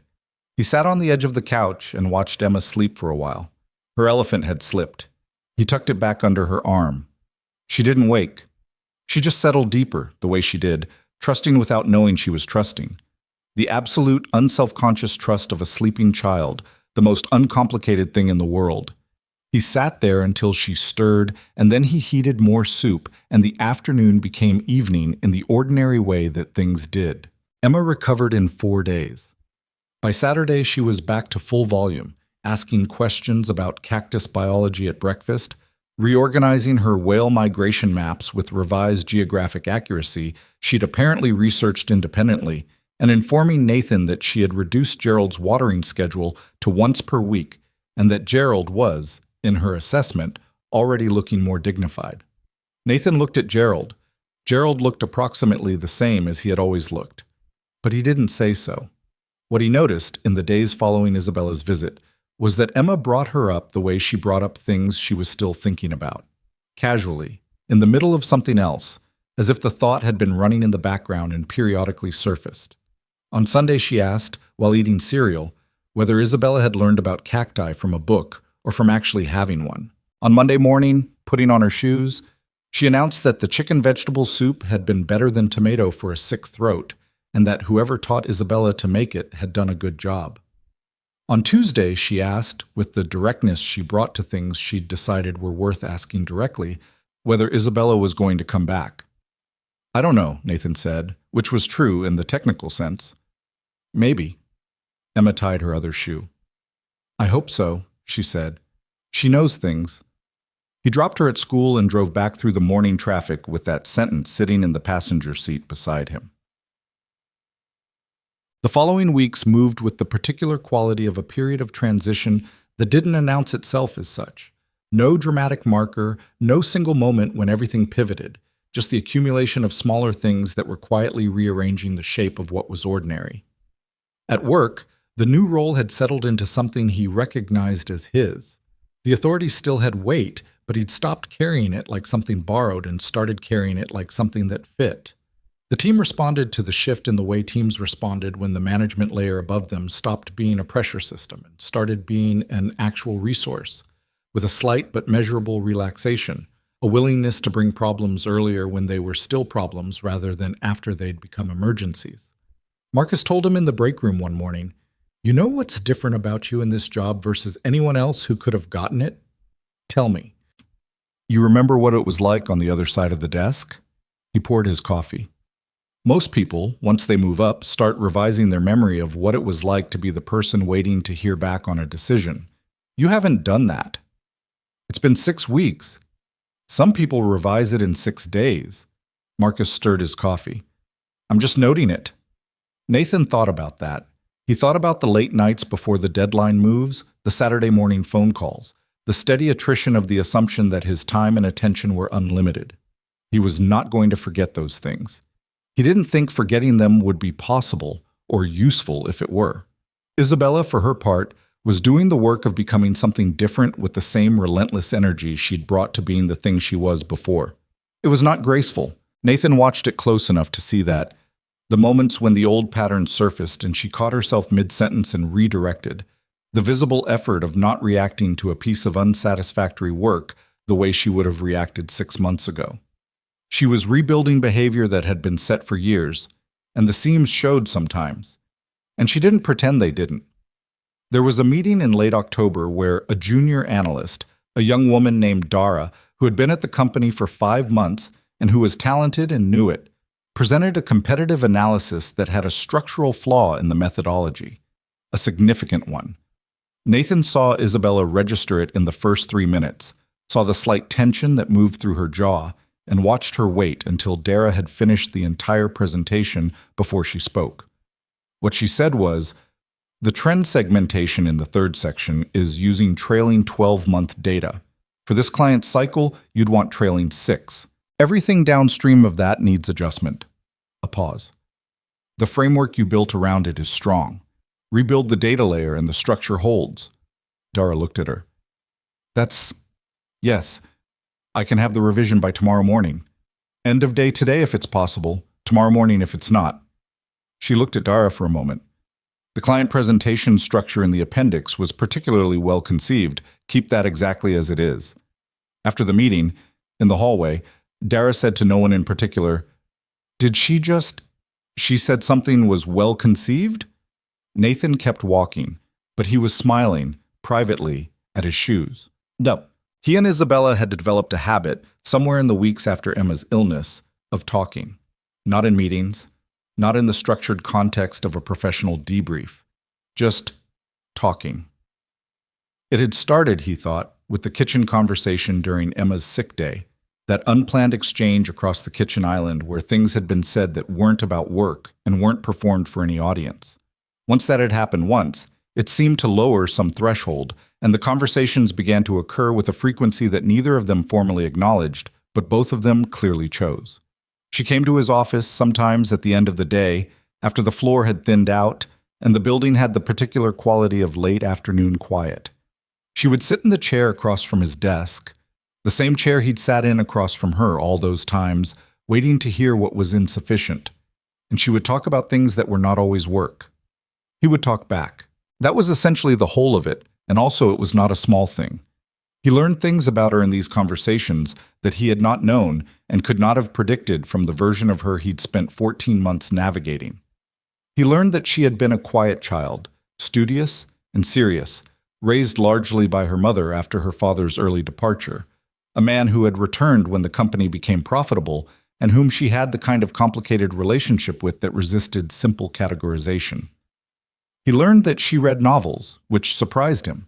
She seemed too pragmatic for fiction, and yet she had opinions about books that were specific and considered and sometimes unexpectedly personal. He learned that she had, in the years since her mother died, essentially stopped doing things for reasons other than productivity, stopped going to places unless there was a reason to be there, stopped allowing herself time that wasn't accounted for. You work because it's the only thing that doesn't require you to feel anything you're not prepared for, he said once, not accusing, just observing. She was quiet for a moment. That's an uncomfortable way to put it. Is it wrong? No. She looked at the window, at the city going dark outside it. My mother used to take me to this botanical garden. Once a month, sometimes more. She knew the names of everything, not just the common names, the Latin names, the histories. She'd talk about the plants like they were old friends. She paused. After she died, I went back once, just to see. And I stood there in the middle of it and felt absolutely nothing. And I thought, if I can't feel this, I can't feel anything useful, so I might as well stop trying. She looked back at him. I've been operating on that conclusion for 7 years. That's not a conclusion, he said. That's grief making an argument. I know that now. What changed your mind? She looked at him with an expression that was not quite a smile. Something more complicated, more aware, more at the edge of several things at once. I'll let you figure that one out, she said.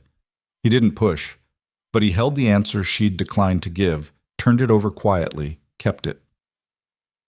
November arrived, and with it the compressed acceleration of Q4, client reviews, budget finalizations, the particular productive frenzy of a company trying to finish the year well. Nathan was busy in a way he found, to his mild surprise, energizing rather than depleting. The work was harder at this level, but it was also more directly connected to outcomes, and there was a satisfaction in that connection that the previous version of the job hadn't offered. Emma was thriving. She had started a new school project on ocean conservation that had expanded in the way Emma's projects always expanded, well beyond the original assignment. She had produced, over the course of 2 weeks, 17 illustrated pages on whale migration, plastic pollution, and what she described as the general disrespect humans were showing the ocean, which her teacher had sent home with a note saying that Emma's research depth was exceptional, and that the section on cetacean communication was more sophisticated than most adult writing on the topic. Nathan taped the note to the refrigerator beside the whale drawings. Gerald was, by any observable metric, doing better. Less yellow, slightly more upright. Emma monitored him with the satisfaction of someone whose intervention had produced measurable results, reporting his progress to Nathan with the precision of a scientist conducting a long-term study. It was during the second week of November that Isabella met Emma for the second time. It happened without elaborate planning.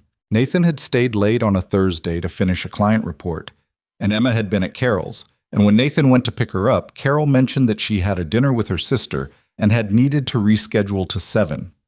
Emma had nodded at this information with her philosophical acceptance of logistical realities, and told Nathan she'd just come back to the office with him. He'd hesitated. He'd never brought Emma to the office. The office was the part of his life that stayed separate from the part that had Emma in it, not because he was ashamed of either, but because they were different registers of himself. And he had learned since Diane left to be careful about which parts of himself he offered to which contexts. But Emma had the elephant in her backpack and a library book she was working through, and she said, "I'll be quiet, Dad. I'll just sit." And he knew from experience that she actually would, because Emma was genuinely capable of occupying herself for hours when she had something she was interested in. He'd taken her in. She'd sat at the small side table in his office with her book and her elephant and been, as promised, quiet. He'd finished the report. The floor was mostly empty by 6:30, just a few other people working late, the building settling into its evening version of itself. He was reviewing the last section of the report when he heard Emma's voice in the hallway. Not alarmed, just conversational, and then another voice responding. He came to his office doorway. Isabella was in the hallway outside, still in her work clothes, clearly on her way out. She had stopped because Emma had apparently looked up from the side table as she passed and said hello, which was an Emma thing. She did not distinguish between people based on whether she was expected to talk to them. Isabella had stopped and was talking back. But the author gets the feeding behavior wrong, Emma was saying, holding up her library book. Humpbacks don't just lunge at krill, they have a coordinated strategy. This book makes it sound random. What's the actual strategy? Isabella asked. She was not performing interest. She was actually asking. Bubble net feeding. A group of them create a spiral of bubbles that traps the krill in a cylinder, and then they all come up through the middle at once. They have to communicate to time it right. Emma set the book down with the mild contempt of someone who had found a source wanting. This book is for younger kids, which is fine, but they could have gotten that part right. When did you figure out the book was wrong? Page 42. It described a whale feeding alone, which doesn't happen with humpbacks. They're cooperative. Isabella looked at Nathan. He leaned against his door frame. She looked back at Emma. How do you know all of this? She asked. I read things, Emma said, with the simplicity of someone for whom this was sufficient explanation. She studied Isabella with the direct assessment she brought to people she was deciding about. Your coat is nice. Thank you. It looks warm. Is it warm? Very. Emma seemed satisfied with this inventory. Are you done with work? I am. Emma looked at Nathan, then back at Isabella, with the particular expression she got when she was about to say something she'd decided was worth saying regardless of whether it was what people expected. You could come have dinner with us if you want. Dad usually makes too much. A silence settled in the hallway. Isabella looked at Nathan, and Nathan looked at Isabella, and neither of them said anything for a moment. I do make too much, Nathan confirmed, which was not exactly an invitation, but was not an invitation either. Isabella looked at Emma. What's for dinner? I don't know yet. Dad decides when we get home based on what's in the kitchen. It's like a cooking surprise. That sounds either inspired or chaotic. Usually both, Emma said, and closed her library book with the finality of someone who had made a decision, picked up her elephant, and stood up from the table. One. It turned out to be pasta. Nathan found linguine and a partial jar of good marinara and some Italian sausage in the freezer that he thawed quickly, and he stood at the stove while Emma gave Isabella a tour of the apartment that consisted mainly of showing her Gerald, explaining the new watering protocol and its results in considerable detail, and then walking her through the whale drawings on the refrigerator with the narration of a museum docent. Isabella stood in front of the refrigerator and looked at the drawings with genuine attention. This one, she said, pointing to a large illustration that showed a pod of whales in formation around a spiral of small dots. Bubble net feeding. Emma's face lit up. Yes, I drew that after I read about it. I wanted to understand the shape of it. The scale is interesting. You made the whales small relative to the ocean. Because they are, Emma said. People draw whales big because they seem big to us, but the ocean is so much bigger than them. I wanted to show that. She paused. It doesn't make them less important. It just means the ocean is really enormous. Isabella was quiet for a moment, looking at the drawing. That's a sophisticated way to think about scale, she said. Emma shrugged with the modest confidence of someone who had never needed it pointed out. I just drew what was true.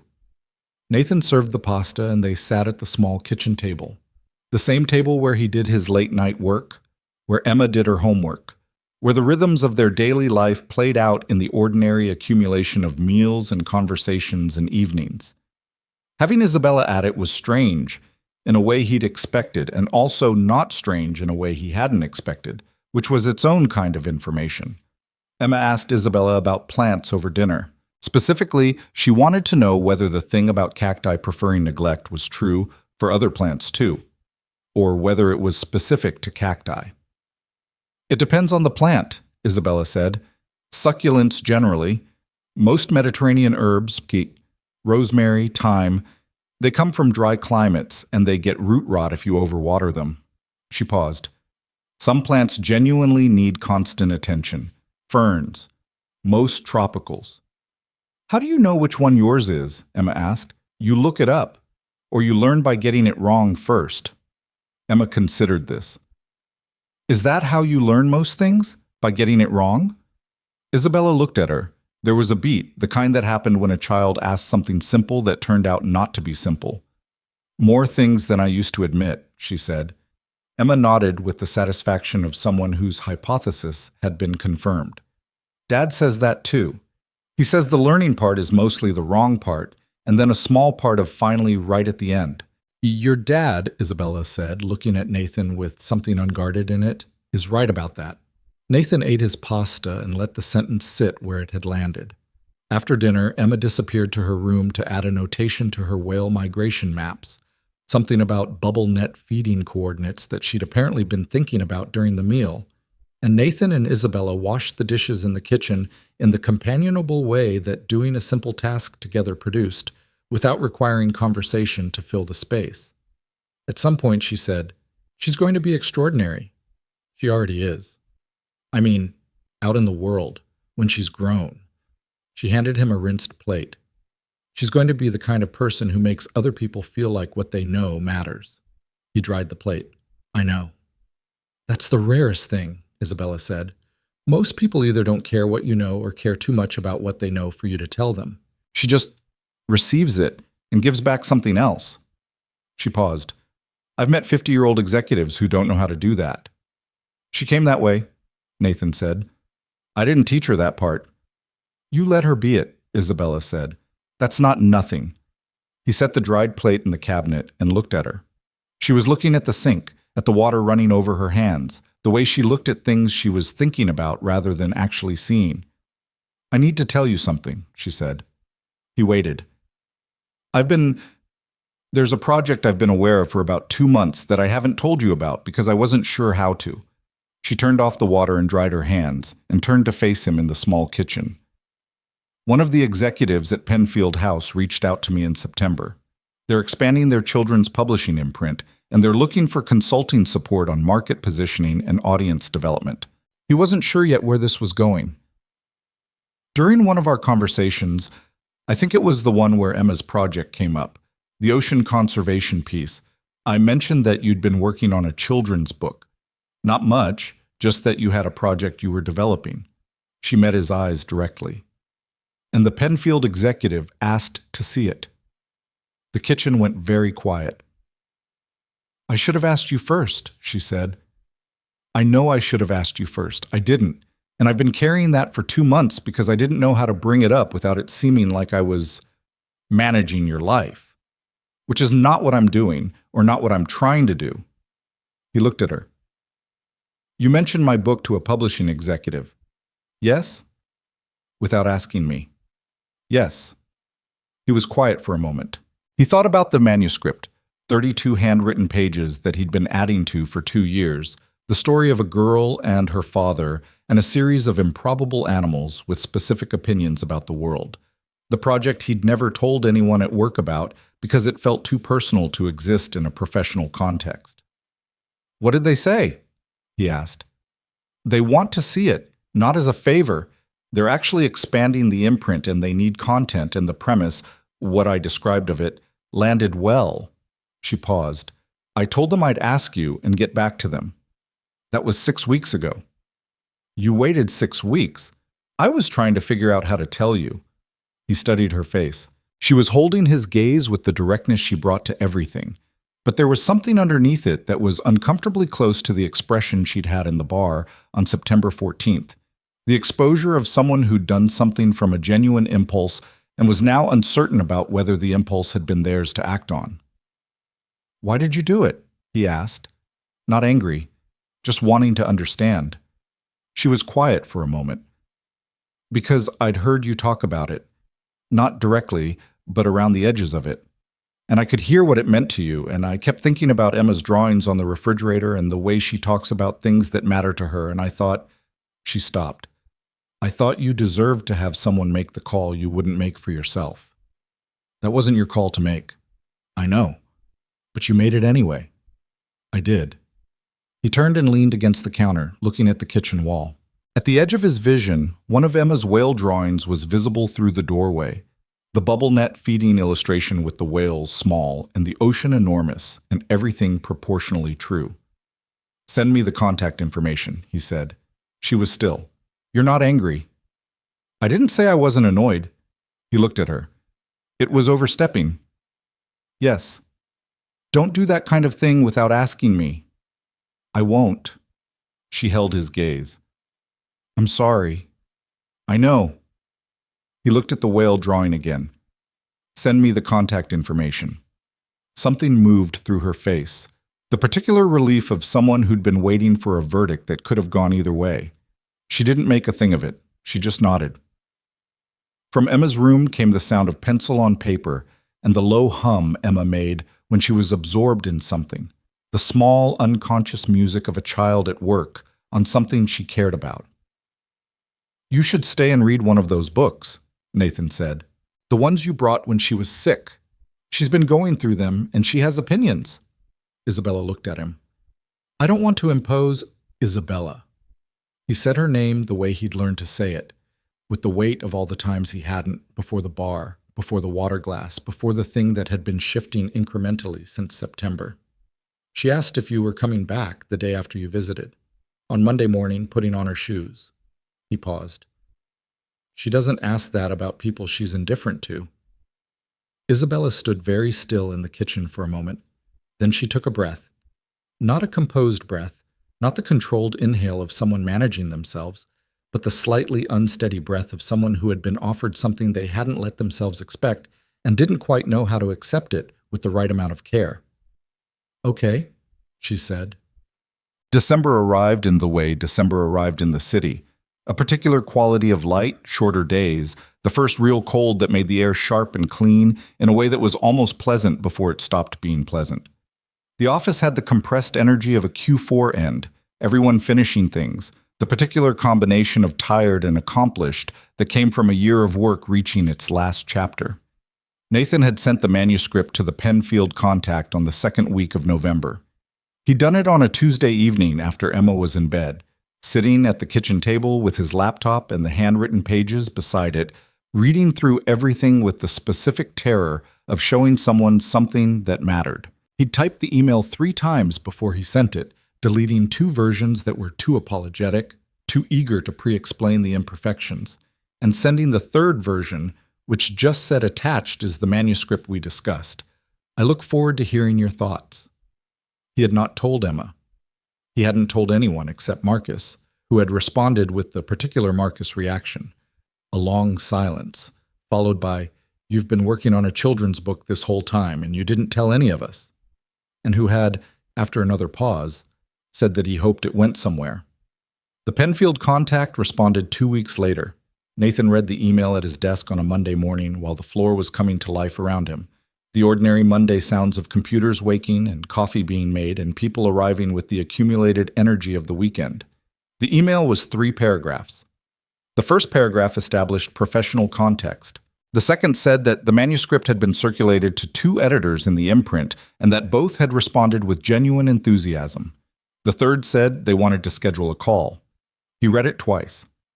Then he sat at his desk for a moment with the ordinary noise of the floor around him, holding the email in his mind the way you held something you weren't sure was real yet. He didn't forward it to Isabella. He wanted to, and he noticed that he wanted to. And the noticing of it told him something about the degree to which he had become someone he instinctively reached toward with things that mattered. He told her that evening, at the end of the day, when the floor had mostly cleared. She was in his office doorway, coat on her way out. He said, "Penfield came back." She went very still. "They want to schedule a call," he said. She looked at him with the expression he'd been seeing more of recently, the one that wasn't controlled or performed or managing anything. That was just the face of a person feeling something they'd decided to stop hiding. "Nathan, I know. I know." She came into the office and sat down. Not the executive sit, not the posture of someone in charge of the room, just a person sitting down because her legs had decided to. "What are you going to do?" "Have the call." "And if it goes somewhere?" "Then it goes somewhere." He looked at her. "It wouldn't have gone anywhere without you making that call you shouldn't have made." She registered that, the acknowledgement inside the reminder. "I'm glad it didn't stay in the drawer," she said. "So am I." He paused. "Don't do it again, though." "I won't." "But thank you." She looked at him steadily across the desk. The office was quiet around them, the city moving through the windows behind her, and the particular quality of the moment was one he recognized. Not from anything that had happened before, but from something he'd been aware of building toward, incrementally, since September 14th. He wasn't going to name it yet. Some things needed the time they needed. Christmas approached, and with it the question, which Emma raised on a Tuesday evening with characteristic directness, of whether Isabella was coming to their holiday dinner. The holiday dinner was not a large affair. His mother driving in from 40 minutes north, Carol from down the hall. The small family and near family constellation that had formed around the shape of what their life actually was, rather than what it had once been planned to be. Emma had taken it upon herself to make the guest list a deliberate thing this year, going through it with Nathan at the kitchen table with the seriousness of a logistical coordinator. "Grandma," Emma said. "Carol? You? Me?" She looked at him. "Isabella? You're inviting people now? I'm helping you think about it." She picked up her pencil. "She doesn't have people," Emma said, simply, in the same tone she'd used to say Gerald needs water. "She had her mom, and her mom died, and she works all the time, and she doesn't have people." She looked at Nathan with the direct clarity of an 8-year-old who had identified a problem and its solution. "So she should come." Nathan looked at his daughter. There was nothing complicated in Emma's analysis. She had identified a fact about Isabella, that the apartment was empty, that the plants were dead, that September 14th came every year. And she had drawn the obvious conclusion, with the uncomplicated generosity of someone who had not yet learned to make it complicated. "I'll ask her," Nathan said. Good. Emma wrote Isabella's name on the list. Then she drew a small whale beside it, which was apparently her annotation for people she liked. He asked Isabella the next day. He asked her directly, the way Emma had taught him, without preamble. "Emma wants you to come to dinner, Christmas Eve, our place." Isabella looked at him. Something shifted in her face. The old guarded thing tried to surface. The old impulse to find an exit from exposure. He watched it come up and then slowly subside.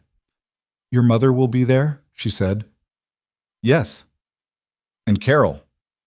"Yes." "They won't find it strange, my being there?"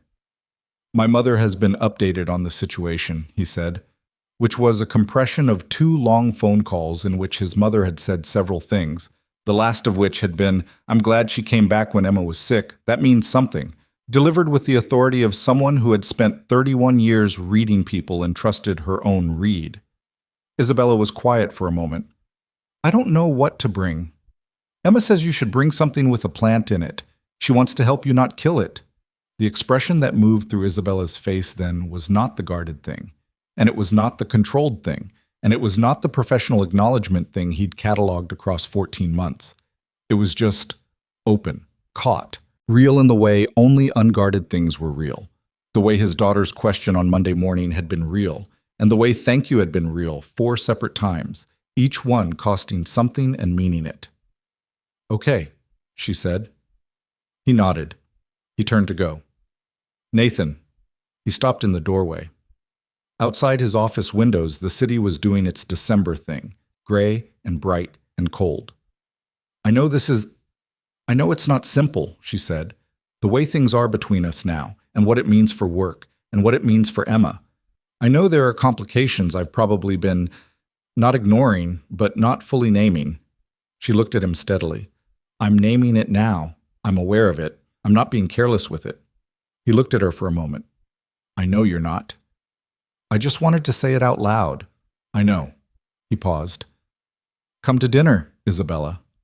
She held his gaze. "I'll be there," she said. He walked back to his desk and sat down and looked at the city for a moment through the window. Marcus was at his own desk, carefully not looking in Nathan's direction, which was itself a kind of looking. December moved through its days. The year compressed toward its ending, the way years did.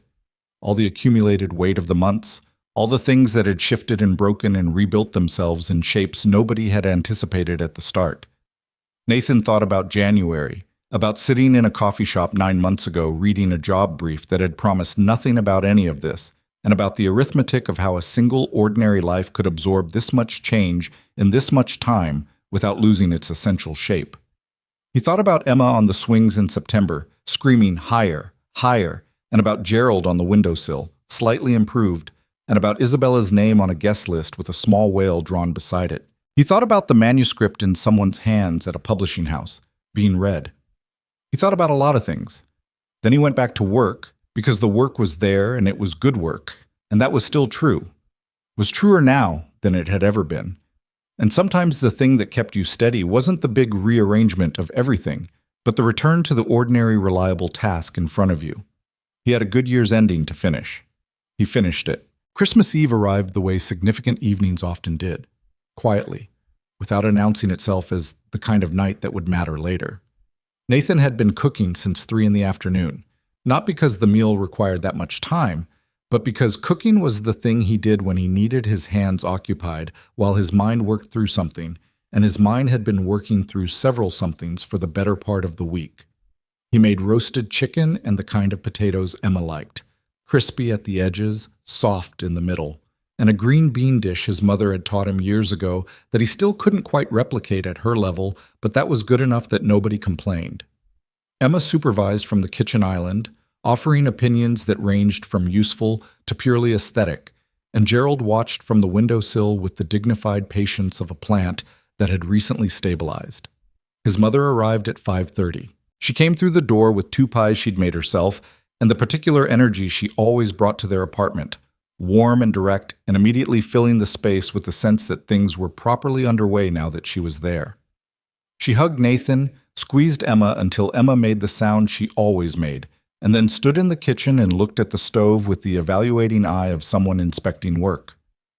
"The potatoes need another 5 minutes," she said. "They have another 5 minutes," Nathan said. "Good." She set the pies on the counter. She glanced at Nathan with the slightly loaded quality of a look she'd been preparing. "She coming?" "She said she'd be here at 6. His mother nodded, made no further comment, but she tied on the apron she always commandeered when she was in Nathan's kitchen and started unnecessarily rearranging things on the counter, which was what she did when she was processing. Carol arrived at 5:45 with a bottle of wine and a tin of cookies she'd made herself, and she and Nathan's mother immediately began having the conversation they always had. The comfortable overlapping exchange of 2 women who had independently decided they liked each other, talking about the neighborhood and Emma's school project and the cookies and approximately 12 other things simultaneously. Emma was in her room when the buzzer sounded at 6:03. Nathan buzzed Isabella up. He heard Emma's door open. She had been listening for the buzzer, apparently, and Emma appeared in the hallway in her Christmas Eve outfit, which she had selected herself and which involved a red sweater and the expression of someone who had prepared for this. The knock came. Nathan opened the door. Isabella was standing in the hallway with her coat on and a paper bag in one hand and, in the other, a small plant in a terracotta pot. It was a succulent, plump-leafed, pale green, compact and alive. She looked at Nathan and then at Emma, who was visible over Nathan's shoulder, and something in her posture did the thing it sometimes did in moments that mattered, the slight effort of someone absorbing more feeling than they'd budgeted for. "You brought a plant," Emma said. "I was told to." "What kind is it?" "Echeveria. It's a rosette succulent, very hard to kill if you follow the same watering schedule as Gerald." Emma stepped forward and took the plant from Isabella's hands with the reverent attention she gave living things, turning it carefully, examining the leaves. "It looks like a flower," she said. "That's the rosette shape. They sometimes bloom in spring, small pink flowers on a tall stem." Emma looked up at her with an expression Nathan recognized as the one she reserved for information she found genuinely remarkable. "Can I name her?" "She's yours," Isabella said. Emma looked at the plant for a moment with the deliberate seriousness of someone selecting a name that would have to last potentially 2 centuries. "Pearl," she said, "because of the color." "Pearl is a good name," Isabella said. Emma carried Pearl to the windowsill beside Gerald and introduced them in a low, serious voice that Nathan couldn't fully hear, but that contained the word neighbors. Nathan took Isabella's coat and she came inside, and he watched his mother turn from the counter with the appraising directness of a woman who had raised Nathan Pierce and therefore believed she had certain rights to judgment. "Mom," Nathan said, "this is Isabella." His mother looked at Isabella for a moment, not hostile. His mother was not a hostile person, but clear, the way she was clear about most things. "I've heard a lot about you," she said. "I imagine," Isabella said. She met his mother's gaze without deflecting. Most of it probably accurate. His mother's expression shifted, just slightly. Nathan said you're changing things at the company. I'm trying to. Trying is the beginning of doing, his mother said, with the authority of someone who had seen the distinction play out in patients for 3 decades and turned back to the stove. It was not a full absolution, but it was something, and Nathan filed it away. Kit. The dinner was, by any practical measure, imperfect. The potatoes were slightly over the additional 5 minutes his mother had recommended and emerged from the oven with more char than intended on the bottom layer, which Emma declared she actually preferred and which Nathan suspected was diplomatic. The green bean dish was close, but not quite right. The balance of garlic to lemon was off by some small fraction that only he noticed. Carol spilled a small amount of wine reaching for the bread and spent several minutes apologizing with the good-natured self-deprecation of someone who had long ago made peace with their minor clumsiness. And none of it mattered at all. What mattered was Emma, at the end of the table, explaining to Isabella and Nathan's mother simultaneously the acoustic properties of whale song, how low-frequency vocalizations could travel thousands of miles through deep ocean channels, how individual whales had distinctive songs that other whales recognized, while his mother listened with the genuine attention she gave Emma always, and Isabella asked the specific technical questions that made Emma's face do the lit-up thing it did when someone was taking her seriously.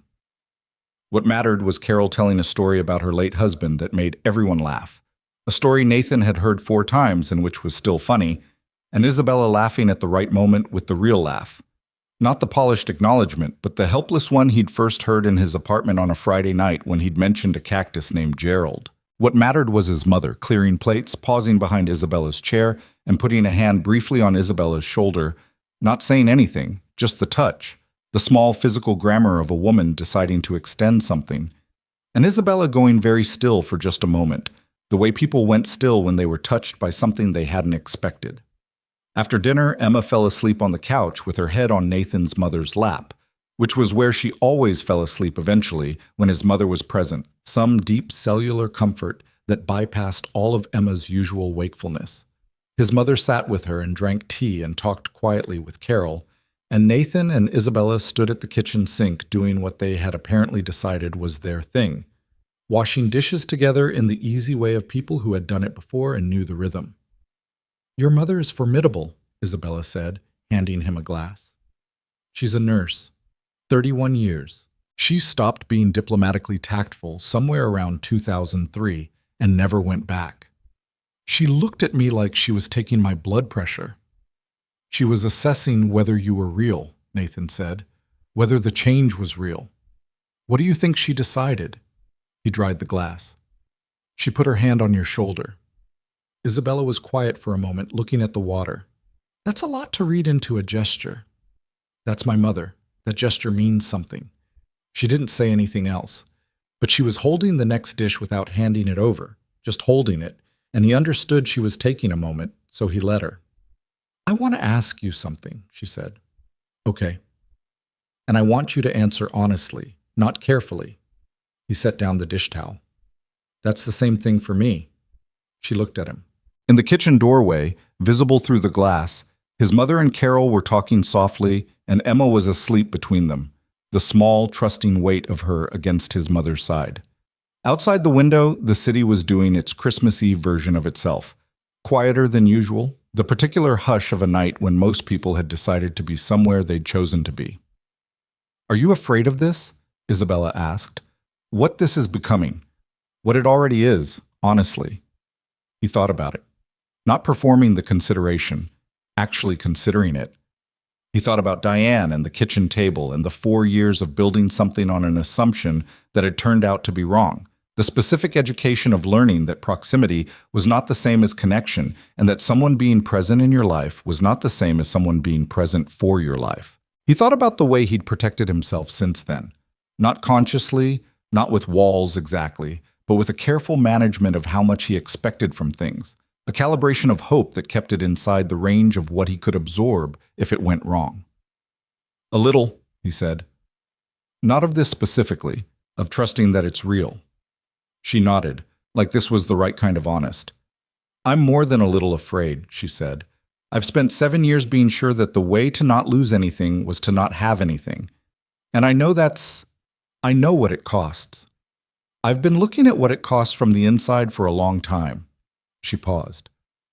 What I'm afraid of is that I don't know how to do this, that I'll find some way to make it fit my old pattern, some way of holding it at enough distance that it can't reach me, and that by the time I notice I'm doing it, the damage will already be done. You're doing it differently than you did before, he said. You're naming it before it happens. That's the thing about having someone in your life who tells you the truth, she said. It makes it harder to lie to yourself. He looked at her for a moment. Who told you the truth? She looked back at him with the expression that was not the controlled thing and not the performed thing. That was simply her, the person who had made soup 5 times and brought a plant named Pearl and laughed at the whale documentary and sat in his reading chair on a sick afternoon and received everything Emma offered without once trying to manage it. You did, she said. And Emma, in different ways. Emma mostly just asked direct questions. That's a form of truth-telling. She finally handed him the dish she'd been holding. She asked me last week if I was lonely. He went still. She asked you that. At the bookstore. We were looking at new books for her ocean project, and she just looked up from a shelf and said, "Were you lonely before you started coming here?" Just like that. No preamble. What did you say? I said yes. Isabella's voice was quiet. She nodded like she'd already known and said, "I'm glad you're not anymore," and went back to looking at books. She paused. She said it the way you'd say it's raining or Gerald needs water, as a fact, not as a thing requiring a response. But Nathan stood at the sink with the dish in his hand and felt something that wasn't one feeling, but several layered together, love for his daughter, which was the oldest and deepest thing he carried. Something toward Isabella that he had been allowing to name itself gradually, without rushing it, because it deserved to come at its own pace. And something that was less an emotion than an understanding, a piece of knowledge about how the world worked that he'd been assembling since September, and that was only now, in this kitchen on this particular night, arriving in its complete form. He put the dish down. He turned to face her. "I'm not afraid of this," he said, correcting himself. "I said a little afraid. But that's not the primary thing. The primary thing is that I want it to be real, which means I have to let it be real, which means I can't keep managing the distance." She looked at him steadily. "I've been doing that," he said. "Not obviously, not in any way that was cold, but there's been a careful part of me that's been watching this and keeping it slightly outside some perimeter. Because Emma is in this. And anything that touches Emma..." He stopped. "I don't get to be careless with her." "I know that," Isabella said. "I'm not saying you've been careless." "I know what you're saying." She held his gaze. "You're saying you need to be sure it's the real version, not the version someone performs for 8 weeks and then leaves when it gets complicated." "Yes." "Then I need to tell you something." She stepped slightly closer, not dramatically, just the small, deliberate reduction of the careful distance he'd described. "I'm not leaving. I'm not good at this. Being a person in someone's daily life, in the actual texture of it with the dishes and the sick days and the dinner that's slightly overdone. I'm not practiced at it. I will get things wrong." She paused. "But I'm not performing. I haven't been performing since the night I sent you that text, and I think somewhere in yourself you know that." He did know it.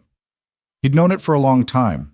The soup on the 5th attempt, the careful question about Emma's cactus, the email at 2 a.m, the way she'd held his mother's look at the dinner table without flinching. Nobody performed that, not across that many different contexts, not with that quality of specific, unedited attention. "I know," he said. "Then stop managing the distance," she said. Simply. Not a demand, just the obvious conclusion, stated plainly. He looked at her for a long moment. Outside, the city was quiet. In the other room, his daughter slept against his mother's side with the absolute trust of the deeply tired, and Carol's voice murmured something low and warm, and the apartment held them all inside it like a hand cupped around something small and real. "Okay," he said. It was not a dramatic word. It was 2 letters, 1 syllable, the most ordinary word in the language. But it meant what it meant, and they both knew what it meant, and she did not look away when he said it. He reached over and took her hand, not with any particular ceremony, just took it, the ordinary human gesture of one person deciding to hold on to another. And she let him, and that was how it started, not with a declaration or a cinematic moment, but with two people in a kitchen after dinner on Christmas Eve, deciding quietly and together to stop pretending there was anything left to be careful about. January came and the year began the way New Year's began, with the simultaneous feeling of continuity and change, of being the same person in a slightly different configuration of everything around you. The Penfield call had happened in December, a week before Christmas, a 40-minute conversation that Nathan had sat through at his kitchen table while Emma was at school, his notes in front of him and the manuscript pages stacked beside his laptop in what he'd told himself was not superstition. The two editors he spoke with were specific in their enthusiasm, not the general warmth of people being polite, but the particular energy of people who had found something they wanted and were working out the logistics of how to acquire it. They'd talked about revision, about timeline, about the shape of the series if the first book found its audience. He'd hung up and sat at the kitchen table for a long time. He had not built this into his plan. He had not, in any version of the life he'd been trying to construct since Diane left, imagined an outcome that included a publishing deal alongside the promoted job and the shifted landscape of everything else. He had kept the manuscript in the drawer not as false modesty, but as genuine protection. If it never went anywhere, it couldn't not go anywhere, which was the logic of someone who had learned to keep their hopes inside the available container. Isabella had taken the container and quietly expanded it, without asking, which she acknowledged was overstepping and which he acknowledged, privately and completely, had changed something. He signed with Penfield in January. He told Emma on a Tuesday evening at the kitchen table, which was where they had the conversations that mattered. The same table where she'd done her homework and he'd done his late-night work, and they'd eaten 800 ordinary dinners and made sense of the shape of things. Emma listened to the whole explanation with her focused stillness, the manner she had when she was taking something seriously. Then she said, "The book about the girl and the animals with opinions? That's the one." "I knew that one was real," she said. "Some stories feel like they're supposed to exist." He looked at his daughter. "What do you mean?" She thought about it. "Like, some stories are made up just to be made up, but some of them feel like they were always there and the person just found them." She looked at him with the directness she'd had from the beginning, the instrument of a child who hadn't learned to look away from the things that were true. "Your story felt like that kind." He didn't have a sophisticated response to that. "Thank you, Bug. Can I read it before it's a real book?" "You can read it any time you want." She nodded with the satisfaction of a negotiation concluded. Then she picked up her pencil and went back to her homework. And the evening continued, and the ordinary texture of their life settled back around them like it always did. The thing about transformation, the real kind, not the dramatic movie kind, was that it didn't announce itself. It happened in the accumulation of small choices made consistently over time, and you only understood that it had occurred when you looked back at some earlier version of things, and couldn't quite remember how it had felt to be inside them. Nathan thought about this in the spring, on a Saturday morning, sitting on the bench at the park while Emma worked the swings. The same park. The same swings. The same breakfast sandwiches from the cart, eaten now with the added presence of Isabella beside him on the bench, her hands around her coffee cup, watching Emma with the expression she'd developed over months of watching Emma. Not the carefully composed professional face, not the guarded version, just the open face of someone who had stopped defending herself against the feeling. "Higher," Emma called. "You're already at a concerning altitude," Nathan said. "I want to touch the sky." "You cannot touch the sky, Emma. You don't know that." "I have a working knowledge of physics." "Push her," Isabella said.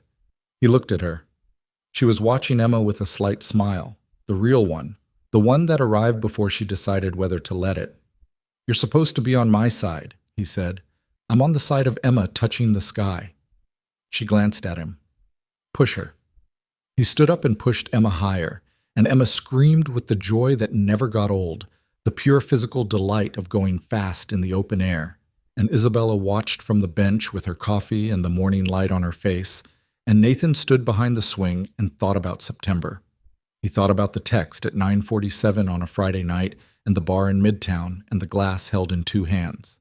He thought about a woman who had spent 7 years building walls high enough to keep grief out and had built them high enough to keep everything else out too, and about the gradual, imperfect, real work of taking them down. He thought about Emma asking without preamble, "Were you lonely in a bookstore?" and Isabella saying yes, the simple syllable of a true answer to a true question. He thought about what it meant that he'd gone to that bar. Not what it said about him. He'd always known why he went, had understood even in the moment that it was the right thing regardless of the history. But what it had started, what chain of small moments had followed from that single act of showing up. The email at 2 a.m, the promotion, the soup on the 5th attempt, Pearl on the windowsill next to Gerald, his mother's hand on Isabella's shoulder, Emma's name for things she liked, written with a whale beside it. You could not plan any of that. You could not engineer a sequence of events that produced what the last 8 months had produced, because the whole thing had run on the energy of impulsive and unplanned choices. Her text, his going, his Saturday morning work, her 2 a.m. email, the phone call she shouldn't have made, the dinner invitation from an 8-year-old who had simply identified a fact and drawn the obvious conclusion. You could only show up, and keep showing up, and let the showing up mean what it meant. In April, the manuscript went to copy edits. In May, the cover design arrived in Nathan's email, and he opened it at his desk at work and sat looking at it for a long moment. The illustration of a small girl and a series of animals with expressions of specific opinion, the title in the font the designers had chosen, his name below it. He looked at it the way you looked at something that represented a version of yourself you'd been carrying quietly for a long time, something that had existed only in handwritten pages in a drawer, and now was going to be a real object in the world. He forwarded it to Emma's school email, which she checked on the shared tablet in her classroom. She sent back 3 words. "That's exactly right." He sent it to Isabella. She replied in under a minute, "Nathan, this is wonderful." And then, after a short pause, a second message. "Emma's going to love seeing it on a shelf." He put his phone down and looked at the city through his office windows and felt, quietly and completely, the specific weight of a life that had turned out to be larger than the one he'd been managing toward. The evening it finally happened, the conversation that named everything that had been accumulating since September, was not a special occasion. It was a Wednesday in late May, warm enough that they'd left the windows open, and Emma was at his mother's for 2 days, a school break that his mother had claimed with the territorial confidence she brought to grandmother opportunities. Nathan and Isabella had made dinner together, his apartment, his kitchen, the easy choreography they'd developed of 2 people who knew each other's habits well enough to share a small space without negotiating every movement. It was good, but not remarkable. Pasta again, because they both defaulted to it, with a salad that Isabella had made, and that was better than anything he would have put together. They were on the couch after dinner with the windows open to the spring evening and the city doing its warm weather version of itself outside, and Isabella was reading. She'd brought a book, which was something she did now, brought a book or came with the ease of someone who didn't need to have a reason to be somewhere. And Nathan was going through notes for a revision his editor had sent, and it was one of those evenings that was comfortable in the specific way that required years to build and that he'd mostly stopped expecting to have again. She put her book down at some point and looked at him. "I've been thinking about something," she said. He looked up from his notes. "I want to say it directly, not carefully. Not the way I've been saying things for years where the real thing is somewhere inside several other things." She looked at him with the complete absence of her old architecture, the version of herself he'd been watching emerge incrementally since that bar in September, the person underneath all the protection. "I love you. I love Emma. I want this. The dinners and Emma's whale project, and Gerald and Pearl on the windowsill, and your mother at Christmas, and the conversations at the end of the day. I want the ordinary of it, not just the good moments.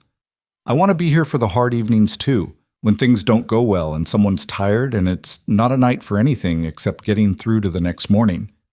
She paused. "I'm not performing this. I'm not being strategic. I'm just telling you what's true." He set his notes down on the coffee table. He'd known this was coming. Not exactly this conversation, not these words, but the arrival of this point, the place where they stopped allowing the gradual approach and named where they'd actually been standing for months. He'd been thinking about what he would say. He'd been thinking about it, he realized, since December. When Emma was sick, he said, and you came with the soup, the 5th version. I remember. I was standing at the stove listening to you two talk about bubble net feeding, and I felt something I hadn't felt in a long time. He paused. Not happiness exactly, more like rightness, like something that had been slightly off-center had found its true position. She was looking at him with the stillness she'd developed, the real stillness, the one that wasn't controlled composure, but simply someone fully present. I've been careful, he said. Not because I doubted you, because Emma is in this, and the thing I owe her more than anything is to not bring something into our life carelessly, not to let my own need for something be the reason a person becomes important to her and then isn't. I know that, Isabella said quietly. You're not going anywhere, he said. It was not a question. I'm not going anywhere. Not when it gets hard, not when you revert to old patterns for a few days, because that's what happens with real change. It's not linear. There are setbacks. Not when there's a conflict between what the company needs and what Emma needs. Emma comes first, she said. I know that. I want that. She paused. I want to be someone she can count on. I've been trying to be that for months, not because you asked me to, but because she is. She stopped. Something moved through her face that was not composure, not architecture, not anything managed. She's the most honest person I've ever met, and she offered me something I didn't deserve, just openly, without conditions. The first day I came here. She looked at her hands for a moment. I don't take that lightly. I know you don't. She looked up. So, he said. And because he had stopped managing the distance and she had stopped building the walls, and because they were two imperfect people who had found their way to something real through a sequence of accidents and choices, and one 8-year-old who asked questions without guile, because of all of that, he closed the remaining space between them and said, quietly, and without performance, I love you too. She didn't say anything for a moment. She just looked at him, the way she'd looked at things since September when she'd stopped deciding how to look at them. Directly, openly, with the full weight of her attention. Then she said, I was afraid you were going to say you needed more time. I had 8 months. Some people need longer. I'm not some people. He held her gaze. And you're not some people. We know exactly what this is. We've known for a while. She took a breath, the slightly unsteady one, the real one. Yes, she said. We have. People asked Nathan, later, how he would describe the year. Not in the abstract, he'd gotten good at deflecting the abstract, but specifically what it had felt like from the inside to have the year be what it was. He thought about it honestly, which was the only way he knew to think about things. He thought about the fact that none of it had been what he'd aimed for. He hadn't aimed for the promotion, hadn't planned for the book, hadn't imagined, at any point in the 14 months he'd spent being made miserable by a woman he now loved, that the story was going to go this direction. He'd been aiming for smaller things.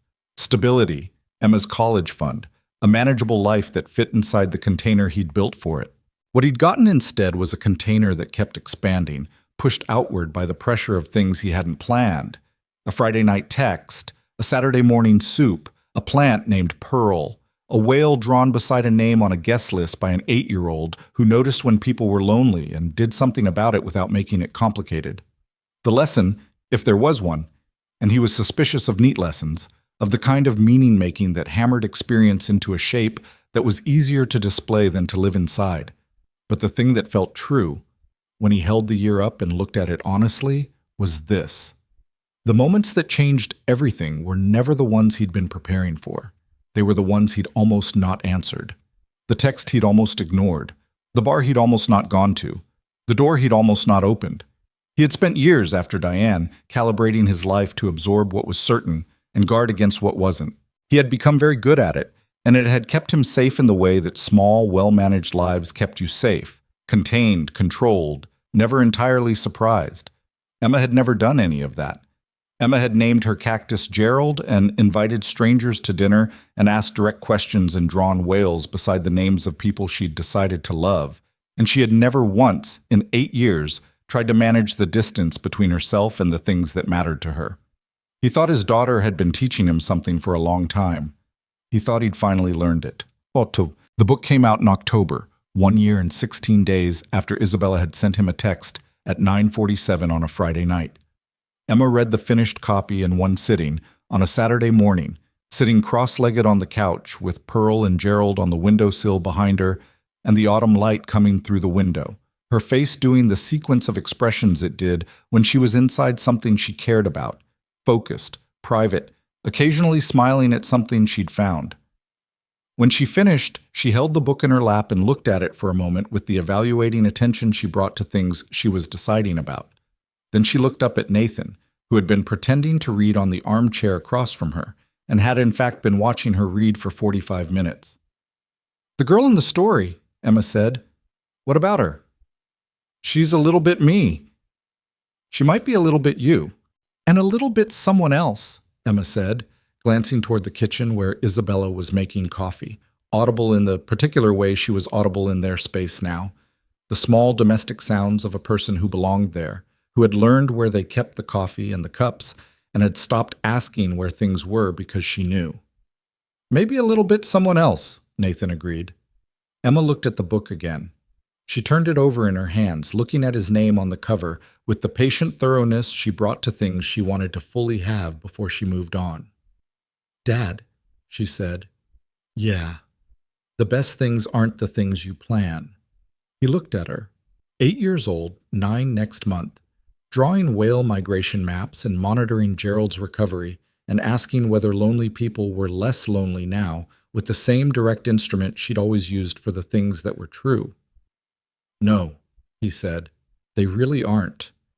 Isabella came in from the kitchen with 3 cups, coffee for herself and Nathan, cocoa for Emma, which she'd learned Emma preferred on Saturday mornings and had stopped asking about and simply made.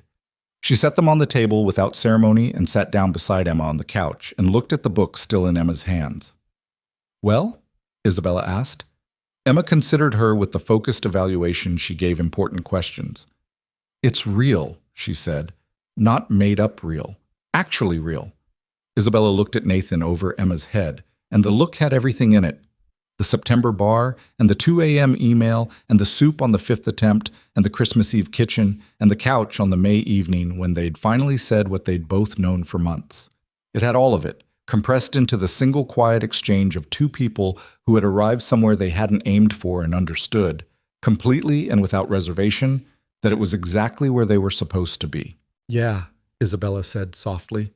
"It is." Emma picked up her cocoa. Pearl and Gerald stood on the windowsill in the October light, 2 plants occupying the same space without difficulty, which was, Emma had informed them both at some length, exactly what plants did when they were properly cared for.